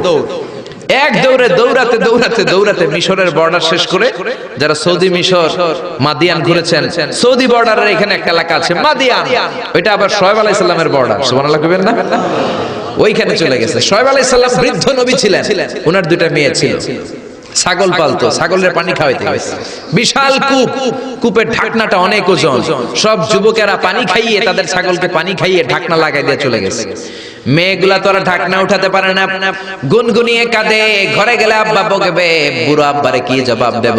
ছাগল যদি পানি না খায়, ছাগলের ওলানে দুধ আসবে নাকি? ছাগলের ওলানে দুধ না আসলে আব্বারে খাবার দিব কি? আব্বা তো দুধ খায়, আব্বা তো পয়গাম্বার মানুষ, দুধ না দিলে আব্বা খাবে কি? দুইটা বোন মনের দুঃখে চোখের পানি ছেড়ে ছেড়ে মাদিয়ান এলাকায় কূপের পাশে বসে বসে কাঁদে। সাইয়েদনা মুসা আলাইহিস সালাম তো বাবুরচিরে মাইরা দিছে, তো দৌড়াতে দৌড়াতে ওই মাদিয়ান এলাকায় চলে গিয়েছে। ওখানে যে দেখে নতুন এলাকা, পাহাড় আর মরুভূমি, দুইটা মেয়ে গুনগুনিয়ে কাঁদে। সাইয়েদনা মুসা আলাইহিস সালাম বললেন, ফামা খাতবুকুমা, কাঁদো কেন? মেয়েগুলো কথা বলে না, তারা পর্দাশীন মেয়ে, তারা নবীর মেয়ে। জোরে কোন ঠিক কিনা? নবীর মেয়ে কি আমাদের মেয়েদের মতো কিরণমালা পরে নাকি? লেহেঙ্গা পরে নাকি? পাখি ড্রেস পরে নাকি? আছি আমরা এখন জামানায়, লাজ শরম গেছে হারায়, পাতলা শাড়ির বাহার, পাখি ড্রেস লেহেঙ্গা পোশাক দেখে নারীর লাজে মরে যাই। হায় হায়, আছি আমরা এখন জামানায়, লাজ শরম গেছে হারায়। জোরে বলেন ঠিক না? নবীর মেয়েরা আমাদের মেয়েদের মতো নয়, তারা বিশাল পর্দা করে গুনগুনিয়ে কাঁদে। সাইয়েদনা মুসা আলাইহিস সালাম বলল, কাঁদো কেন? মেয়ে দুইটা বলে, তুমি জিগাও কেন? তোমার জানার দরকার কি মিয়া? তোমার রাস্তায় তুমি হাঁটো। বিশ্বনবী এটাই বলতেন তার বিবিদেরকে। সাহাবারা কোনোদিন যদি ঘরে আসে, আমি না থাকলে মিষ্টি মিষ্টি কথা বলো না, কর্কশ গলায় বলে দাও নবী ঘরে নাই। কারণ আপনি ঘরে নাই, আপনি বাসায় নাই, আপনার মোবাইলে ফোন আসলো, আপনার বিবি যদি মিষ্টি মিষ্টি আলাপ শুরু করে দেয়, আপনার অফিসের বস আপনারে চায়, ফোন দিয়েছে, ভাবি ধরে যদি মিষ্টি মিষ্টি আলাপ করে, ভেজাল আছে না নাই? এজন্য খবরদার, মহিলারা কোনো অপরিচিত লোকের ফোনের মধ্যে বড় কথা বলবেন না। কাকে ফোন দিয়েছেন? স্বামীকে, বাসায় নাই, কাট কাট। জোরে বলেন ঠিক না? কাকে ফোন দিয়েছেন? আব্বাকে, আব্বা বাসায় নাই, কেটে দেন। মিষ্টি মিষ্টি আলাপের দরকার নাই। আপনি কেমন আছেন, কোথায় বসে আছেন, কি করেন, কোন কলেজে পড়েন, এটা তোর দরকার কি বেটা? ঠিক কিনা বলেন? শোয়েব আলাইহিস সালামের দুই মেয়ে সোজা কথা বললেন, আপনার দরকার কি? আপনার পথে আপনি হাঁটেন। মুসা আলাইহিস সালাম ভাবলেন, এই মেয়েটা নিশ্চয়ই মেয়েগুলো এলাকার হবে, নতুন এলাকায় এসেছি, এলাকা চিনি না। মেয়ে দুইটারে যদি জিজ্ঞেস করে রাস্তাঘাট চিনা যায়, তৃষ্ণায় গলা ফেটে যায়, আমি কি করব বুঝতেছি না। মুসা আলাইহিস সালাম বললেন, ও তোমরা বলো আমি ভালো মানুষ, কেন তোমরা কাঁদো? মেয়ে দুইটা আবার বলতে আরম্ভ করলো, আমরা দুইজন নবীর মেয়ে, ছাগল পালি, ছাগলকে পানি খাওয়াবো। একটা কুয়া আমাদের এলাকায়, যুবক ছেলেরা এসে তাদের ছাগলকে পানি খাইয়ে কুয়ার ঢাকনা লাগিয়ে চলে গিয়েছে। এই কুয়ার ঢাকনাটা উঠাতে 10 জন পুরুষের দরকার হয়, যেটা 10 জন পুরুষ পারে না। তোমার মতো সলিমুদ্দির দিয়ে তো হবে না, তোমার মতো সলিমুদ্দির দিয়ে তো এই কাম হবে না। যেই কুয়াটা উঠাতে, কুয়ার ঢাকনা উঠাতে কয়জন লাগে? তো তোমারে বলে লাভ কি? মুসা আলাইহিস সালাম বললেন, তাই নাকি? এই কথা আমার তো তোমরা চিনো নাই, আমি মুসা। সুবহানাল্লাহ কইবেন না? মুসা আলাইহিস সালাম বললেন, আইনাল বের, কুয়া কোথায়? হাদা হুয়াল বের, এই তো কুয়া। মুসা আলাইহিস সালাম সামনে যে ডান হাতে ইউজ করেন নাই, বাম হাতে একটা ধাক্কা মারছে। বাম হাতের ধাক্কায় কুয়ার ঢাকনা 10 হাত দূরে যেয়ে পড়েছে। এই ঘটনা দেখে মাইয়ারা ছাগল থিয়া দিছে দৌড়। মেয়ে মনে করেছে মরুভূমির মাঝখানে জিন টিন কিছু হবে। মুসা আলাইহিস সালাম ডেকে বললেন, যেও না, আমি জিন টিন নই, ইন্নামা আনা বাশারুম মিসলুকুম, আমি তোমাদের মতোই স্বাভাবিক মানুষ। মেয়েগুলো আবার পর্দা করে এসেছে। মুসা আলাইহিস সালাম বললেন, আমিও তৃষ্ণার্ত, আমি আগে পানি খাই, তোমাদের ছাগলগুলোরও খাওয়াই। এইবার তো মেয়েরা খুশিতে বাকবাকুম। ঘরে কোনো কর্মচারী নাই, নতুন একটা কাজের লোক পাওয়া গেছে, আর আমাদেরকে ছাগল নিয়ে পানি খাওয়ানোর জন্য আশা লাগবে না। মুসা আলাইহিস সালাম বললেন, আমি এইখানে পথিক মানুষ, থাকার জায়গা নাই। মেয়েরা বলল, সমস্যা নাই, ব্যাপার না, বাসায় চলেন। বাড়িতে যেয়ে বাবারা কয়, বাবা এই নবী মুসা, এই লোকটা আগন্তুক হিসেবে এসেছে, কাজের জন্য রেখে দেন। মুসা আলাইহিস সালামের গায়ে এরকম শক্তি দিয়েছিল কে? আল্লাহ। ওই মুসা আলাইহিস সালাম বললেন, ইয়েস। আল্লাহ বলে? মুসা বলে? আল্লাহ বলে? আল্লাহ বললেন, মুসা আমারে তুমি দেখতে চাও? তুর পাহাড়ের মধ্যে সোজা হয়ে দাঁড়াও। সাইয়েদনা মুসা আলাইহিস সালাম সোজা হয়ে দাঁড়িয়ে রইলেন। ঘটনা মনে আছে তো? একটা আবার আরেকটার সাথে পেঁচায় ফেলতেছেন না তো? মুসা আলাইহিস সালাম শক্ত করে দাঁড়িয়ে রইলেন। আল্লাহ বললেন, মুসা এই খেলাটা সাধারণ খেলা না, তোমার সাথে আমি আল্লাহর খেলা, দেখবা কিনা বলো? মুসা কয়, আমি রাজি। মুসা কি কয়? আমি রাজি। আল্লাহ বললেন okay, now I am gonna start the game. আমি এবার গেম শুরু করে দেব মুসা। ডানে বায়ে সামনে পেছনে চতুর্দিকে 12 ফারসাক এরিয়া, 4 ফারসাক এরিয়া, 1 ফারসাকে 4 মাইল, 1 ফারসাকে 3 মাইল, 4 ফারসাকে 12 মাইল। 12 মাইল এরিয়ার মধ্যে যত মশা ছিল, মাছি ছিল, সাপ ছিল, ইঁদুর ছিল, ব্যাঙ ছিল, ঝিঝি পোকা ছিল, আল্লাহ বললেন 12 মাইল এরিয়ার বাইরে চলে যা, পুরো তুর পাহাড়ের এরিয়াটারে ফাঁকা করে দে, খেলা শুরু হবে। সুবহানাল্লাহ পড়েন। মশা মাছি ঝিঝি পোকা যত কিছু আছে সব 12 মাইল এরিয়ার বাইরে চলে গেল, সব চলে গিয়েছে। এবার মুসা আলাইহিস সালাম দাঁড়িয়ে রইলেন। আল্লাহ বললেন ও জিব্রাইল তুমিও 12 মাইল এরিয়ার বাইরে চলে যাও। সাইয়েদনা জিব্রাইল ডেকে বলে আল্লাহ সৃষ্টির শুরু থেকে আজ পর্যন্ত আমিও তো তোমার নূর দেখি নাই। আল্লাহু আকবার। সিদরাতুল মুনতাহার এইখানে কান লাগিয়ে তোমার আদেশগুলো শুনি, তোমার অর্ডারগুলো নবীদের কাছে আমি উপর থেকে পৌঁছে দেই, আমিও তো তোমার নূর দেখি নাই। আমার ভাই মুসা নবীর সাথে আমিও যদি একটু নূর দেখতে পারি, সমস্যাটা কোথায়? আল্লাহ বললেন না, সমস্যা আছে, কারণ খেলা তো তোমার সাথে আমার না, খেলা আল্লাহর সাথে। মুসার জোরে কোন ঠিক না? তুমিও 12 মাইল এরিয়ার বাইরে চলে যাও। চলে গেল। এরপরে মুসা আলাইহিস সালাম বললেন আল্লাহ এবার আমি রেডি। আল্লাহ বলল আমি তো রেডি না, কারণ তোমার 2 কাঁধের মধ্যে 2টা ফেরেশতা আছে না নাই? কিরামান কাতিবিনা ইয়ালামুনা মা তাফআলুন। ও কিরামান কাতিবিন, খেলা শেষ হওয়া পর্যন্ত তোরাও একটু চলে যা। কিরামান কাতিবিনও নাই। এবার আল্লাহ 12 মাইল এরিয়ার মধ্যে স্পেশাল সিকিউরিটি ফোর্স এঞ্জেল পাঠালেন। ফেরেশতারা চলে আসলো। তারা হাতের সাথে হাত লাগিয়ে, পায়ের সাথে পা লাগিয়ে 12 মাইল এরিয়ার মধ্যে বিশাল সীসা ঢালা প্রাচীর দেয়াল দিয়ে দিল। যেরকম আল্লাহু আকবার। খেলার মধ্যে বাউন্ডারির দরকার আছে না নাই? বিশাল 12 মাইলের বাউন্ডারি দিয়ে আল্লাহ বললেন মুসা শেষবারের মতো জিজ্ঞেস করি তুমি খেলতে রাজি আছো কিনা? মুসা কয় ব্যাপার না, শক্ত হয়ে দাঁড়িয়ে রইলেন। আল্লাহ বললেন ঠিক আছে। রব্বুল আলামিন এবার 12 মাইল এরিয়াটাকে ঘুটঘুটে অন্ধকার করে দিলেন। এত অন্ধকারে মুসা আলাইহিস সালাম নিজের হাত নিজে দেখে না, নিজের শরীরকে নিজে দেখে না। এত ঘুটঘুটে অন্ধকার, অন্ধকার দেখে আশেপাশে কোনো আওয়াজ নাই। এতক্ষণ মশামাছির বনবন ছিল, ঝিঝি পোকার ঝিঝি শব্দ ছিল, এখন কোনো আওয়াজ নাই। মুসা নবীর অন্তরে এবার ভয় ঢুকাই দিছে কে? এবার একটু নড়ে সরে বসছে, ভয় লেগেছে, কিন্তু ওই যে আল্লাহর নূর দেখবে আকাঙ্ক্ষা মনোবল এখনো হারায় নাই। আল্লাহ আবারও বললেন মুসা রেডি আছো কিনা? মুসা কয় কি কয়? ওই যে ব্যাপার না। মুসা আলাইহিস সালাম দাঁড়িয়ে রইলেন। তিনি বললেন ইয়েস আমি দেখব। এবার আল্লাহ মুসা আলাইহিস সালামের চোখের পাওয়ার বাড়িয়ে দিলেন। আল্লাহ বললেন তোমার চোখের জ্যোতি আমি বাড়িয়ে দিলাম, ঊর্ধ্ব জগতের জিনিস এখন তুমি দেখবা, ঊর্ধ্বাকাশের জিনিস দেখবা, উপরের দিকে তাকাও। 12 মাইল এরিয়াকে অন্ধকার দূর করে আলোময় করে দিলেন। এবার সাইয়েদনা মুসা আলাইহিস সালামের চোখে এত পাওয়ার, উপরের দিকে তাকিয়ে সব দেখতে পেলেন। কোন সুবহানাল্লাহ। তাকিয়ে দেখলেন প্রথম আকাশের মহাশূন্য, তারপরে প্রথম আকাশ। আমরা যেটা দেখি এটা কিন্তু প্রথম আকাশ না। আপনি জীবনেও আকাশ দেখেন নাই। আকাশ কি এত কাছে? আপনি যা দেখেন it's a space, open space. প্রথম আকাশের মহাশূন্য, তারপরে প্রথম আকাশ, তারপরে দ্বিতীয় আকাশের মহাশূন্য, তারপরে দ্বিতীয় আকাশ, তারপরে তৃতীয় আকাশের মহাশূন্য, তারপরে তৃতীয় আকাশ। আপনারা সূর্য, চন্দ্র, galaxy, Milky Way, black hole, Proxima Centauri, Alpha Centauri, A Alpha Centauri B, যা দেখেন সব প্রথম আকাশের মহাশূন্যের ভেতরে। চিল্লায় বলেন ঠিক কিনা? মুসা আলাইহিস সালাম তাকিয়ে দেখলেন তারা দেখা যায়। এরপরে প্রথম আকাশ, তারপরে দ্বিতীয় আকাশের মহাশূন্য, তারপরে দ্বিতীয় আকাশ। একটার চেয়ে আরেকটা আকাশ বড়, বলেন ঠিক কিনা? বিষ্ণু বললেন প্রথম আকাশের চেয়ে দ্বিতীয় আকাশ কত বড়? শোনো শোনো, তোমার হাতের আংটিটা যদি মরুভূমির মাঝখানে তুমি ছেড়ে দাও, মরুভূমির তুলনায় তোমার হাতের আংটি যত ছোট, আল্লাহর দ্বিতীয় আকাশের তুলনায় আল্লাহর প্রথম আকাশ তত ছোট। একটার চেয়ে আরেকটা বড়। তিনি সপ্ত আকাশ দেখতে পেলেন, তারপরে দেখলেন সিদরাতুল মুনতাহা, তারপরে তাকিয়ে দেখলেন বাইতুল মামুর। এটা ফেরেশতাদের কিবলা, জোরে কোন ঠিক কিনা? আমরা কাবা ঘরে মক্কায় যে চারিদিকে তাওয়াফ করি, ফেরেশতারা ঠিক কাবার বরাবর উপরে বাইতুল মামুরের চারদিকে তাওয়াফ করে। একসাথে 70,000 ফেরেশতা করে। একবারে 70,000 ফেরেশতা একবার যদি তাওয়াফ করে, কিয়ামত পর্যন্ত দ্বিতীয়বার কোন ফেরেশতা তাওয়াফের চান্স পাবে না। কোন সুবহানাল্লাহ। কোটি কোটি ফেরেশতা সিরিয়াল দিয়ে তাদের কাজ শেষ করে এখানে তাওয়াফের জন্য লাইন দিয়ে থাকে। চিল্লায় বলেন আল্লাহু আকবার।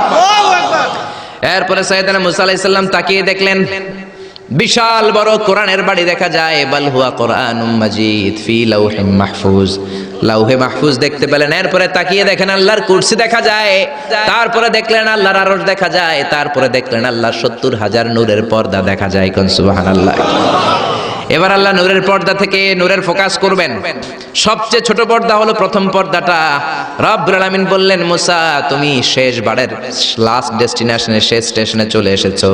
এবার যদি তুমি আমার নূর দেখতে চাও দেখাবো, তুমি দেখতে না চাইলে খেলা বন্ধ করে দিব। দেখতে চাও কিনা? মুসা বলে আমি দেখতে চাই। রব্বুল আলামিন মুসার কথা শুনে এবার নূরের পর্দা থেকে নূরের ফোকাস দিবেন। কতটুকু দিবেন? মুফাসসির হয়রান হয়ে গিয়েছেন, ব্যাখ্যায় কি বলবেন। কেউ কেউ বলেছেন মিসলা উন্মুলাতিল খুনসার। এই যে আমরা কানি আঙ্গুল বলি না, এটারে আরবিতে এটার বলে খেনসার, এটার বলে ইবহাম, এটার বলে সাবাবা, এটার বলে উস্তা, এটা বিনসার, এটা খেনসার। ইবহাম সাবাবা আমরা বলি শাহাদাত আঙ্গুল, আরবিতে বলে সাবাবা, এটার বলে উস্তা, এটার বলে বিনসার, এটার বলে খেনসার।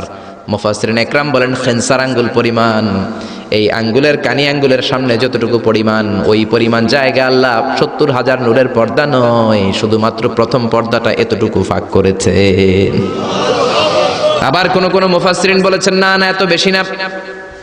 একটা সুয়ের পেছনে যত ছিদ্র, সুয়ের ভেতরে সুতা ঢোকানোর জন্য যতটুকু ছিদ্র লাগে, ততটুকু ছিদ্র আল্লাহ আলাদা করে তিনি ফোকাস করেছেন। ফালাম্মা তাজাল্লা রাব্বুহু লিল জাবালি জাআলাহু দাক্কাও ওয়া খাররা মূসা সাইকা। রব্বুল আলামিন নূরের তাজাল্লি যখন তুর পাহাড়ের উপর দিলেন, 1 সেকেন্ডের জন্য নূরের ফোকাস নয়, 1 সেকেন্ড 1000 ভাগ করলে হয় 1 মাইক্রোসেকেন্ড, 1 মাইক্রোসেকেন্ড 1000 ভাগ করলে হয় 1 ন্যানো সেকেন্ড।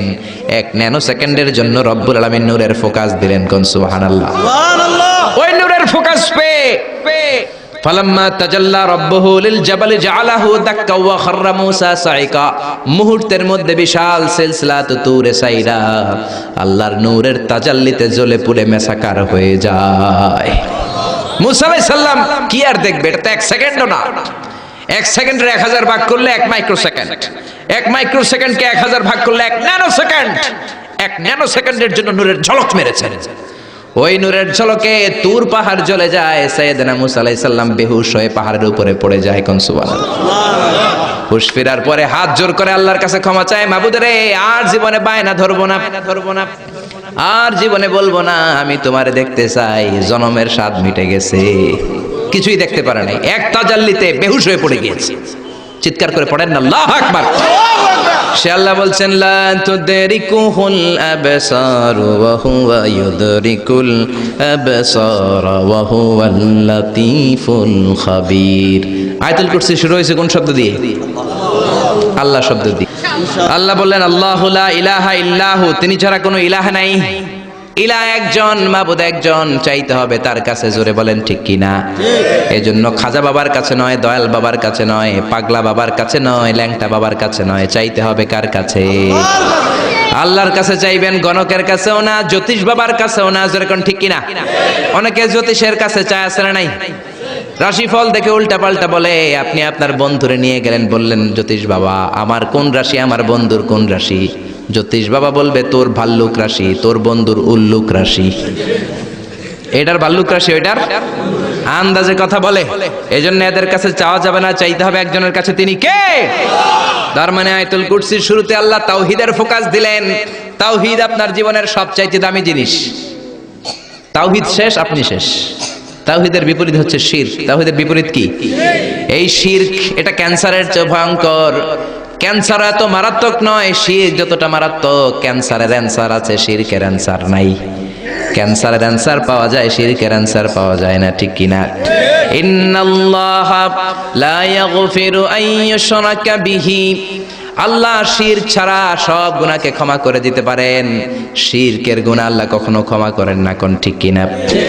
আবার হাদিসে কুদসিতে আল্লাহ বললেন, গোলাম কিয়ামতের দিন পাহাড় পরিমাণ গুনাহ নিয়ে এসেছো, জমিন পরিমাণ গুনাহ নিয়ে এসেছো, ওই গুনার মধ্যে যদি শিরকের গুনাহ না থাকে, আমি পাহাড় পরিমাণ ক্ষমা নিয়ে তোমার দরবারে হাজির হয়ে যাব। এজন্য শিরক করা যাবে না। জোরে বলেন ঠিক কিনা? আল্লাহ বলেন আল্লাহু লা ইলাহা ইল্লাহু, তিনি ছাড়া কোনো ইলাহ নাই। আল হাইয়ুল কাইয়ুম, তিনি হলেন শাশ্বত চিরঞ্জীব। আল হাই মানে দাইমুল হায়াত, দাইমুল বাকা, আজীবন তিনি থাকবেন, তিনি কোনদিন শেষ হবেন না। তিনি হলেন আল হাই। আল হাই মানে দাইমুল বাকা, আজীবন তিনি বেঁচে থাকবেন। সবাই মরে যাবে, তিনি থাকবেন। কোন ঠিক কিনা? কুল্লু মান আলাইহা ফানি ওয়া ইয়াবকা ওয়াজহু রাব্বিকা যুল জালালি ওয়াল ইকরাম ফাবিআইয়ি আলাই রাব্বিকুমা তুকাযযিবান। তিনি অক্ষয়, তিনি অব্যয়, তিনি অনাদি, তিনি অনন্ত, তিনি শাশ্বত, তিনি চিরঞ্জীব, তিনি সদা জাগ্রত, সদা সজাগ। চিল্লায় বলেন ঠিক কিনা? আজীবন তিনি বাঁচবেন, তিনি মরবেন না। এজন্য বলা হয় আল বাকাউ লিল্লাহ। আমাদের দেশে মানুষ মারা গেলে হু হু করে কাঁদা শুরু করে দেয়, আরব দেশে কাঁদে না। তারা কেরাতের সম্মেলন করে, কেউ মারা গেলে 3 দিন পরে কেরাত সম্মেলন করে। এই যে কেরাত সম্মেলন, বিশাল বড় কেরাত সম্মেলনের মধ্যে তারা তাদের মৃত ব্যক্তির জন্য দোয়া করে। কিন্তু আমরা তো এমনটা করি না। আমাদের চিল্লা চিল্লি আছে না নাই? আমারে লইয়া গেল রে, সাইরা গেল রে। মহিলারা কাঁদে বেশি, ঠিক কি না? একেবারে চুল টানাটানি মাটিতে গড়াগড়ি খায়, আছে না নাই? আপনি কান্না করলে মাইয়েতের উপর আযাব হবে, জোরে কোন ঠিক কিনা? আরবের লোকেরা কেউ মারা গেলে কেরাত সম্মেলন করে আর একে অপরের সাথে কোলাকুলি করে বলে আল বাকাউ লিল্লাহ। বেঁচে থাকবেন একজন, তিনি কে? এই পৃথিবীর সবাই মরে যাবে, কেউ থাকবে না। বাড়িঘর যা আপনি করেছেন, বাড়ির জায়গায় বাড়ি পড়ে থাকবে। যেই বাড়ি আপনি করেছেন এইটা আপনার বাড়ি নয়। আপনার বাড়ি হলে আপনার বাবাও বলতো আমার বাড়ি। আপনার দাদা যখন এই বাড়িতে থাকতো তিনিও বলতো আমার বাড়ি। জোরে কোন ঠিক কিনা? পরের জায়গা পরের বাড়ি, ঘর বাঁধিয়ায় আমি রই, আমি তো সেই ঘরের মালিক নই।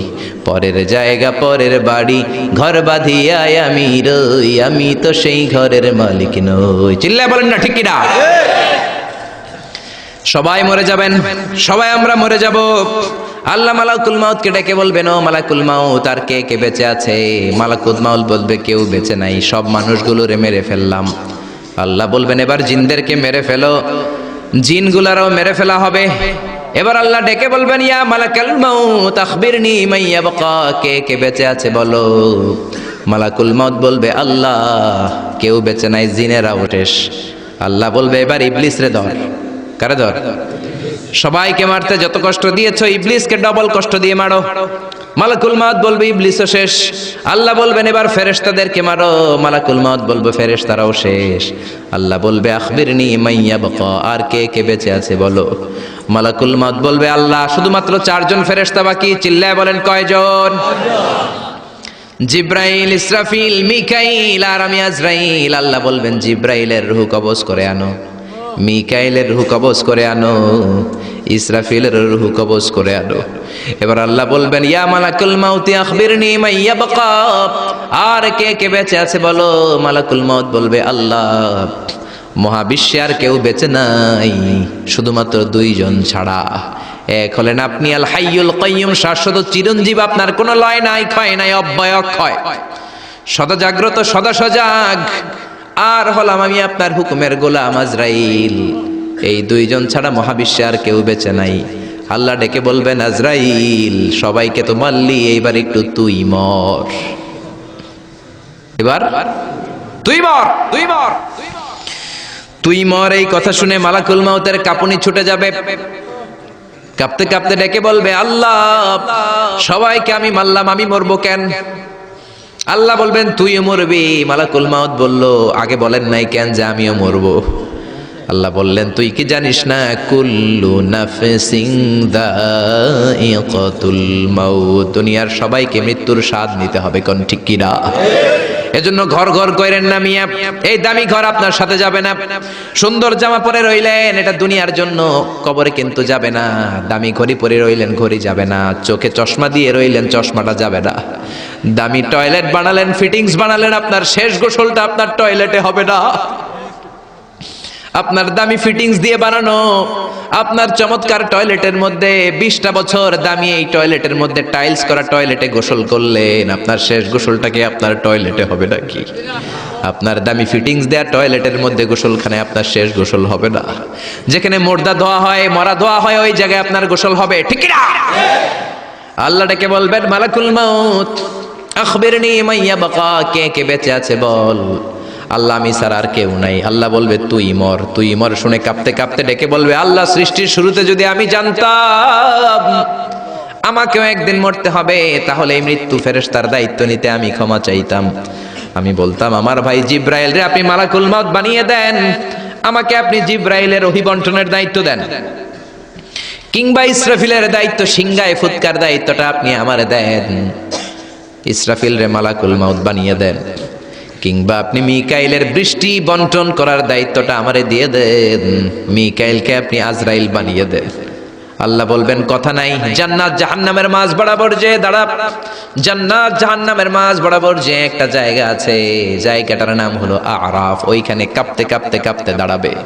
আল্লাহ বলবেন মালাকুল মউত কথা বলে আর কেঁপে লাভ নাই, মরতে তোমাকে হবেই। মউত ইয়া মালাকুল মউত, মর, মরে যা।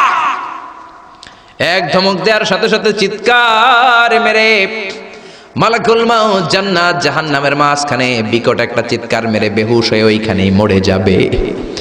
বিশ্বনবী বলেন মালাকুল মউতের চিৎকার এত ভয়ঙ্কর হবে সেদিন, ওই চিৎকারের আওয়াজ যদি দুনিয়ার মানুষেরা শুনতো, কিয়ামতের জন্য আলাদা করে ইসরাফিলের সিংহার কোনো দরকার হতো না।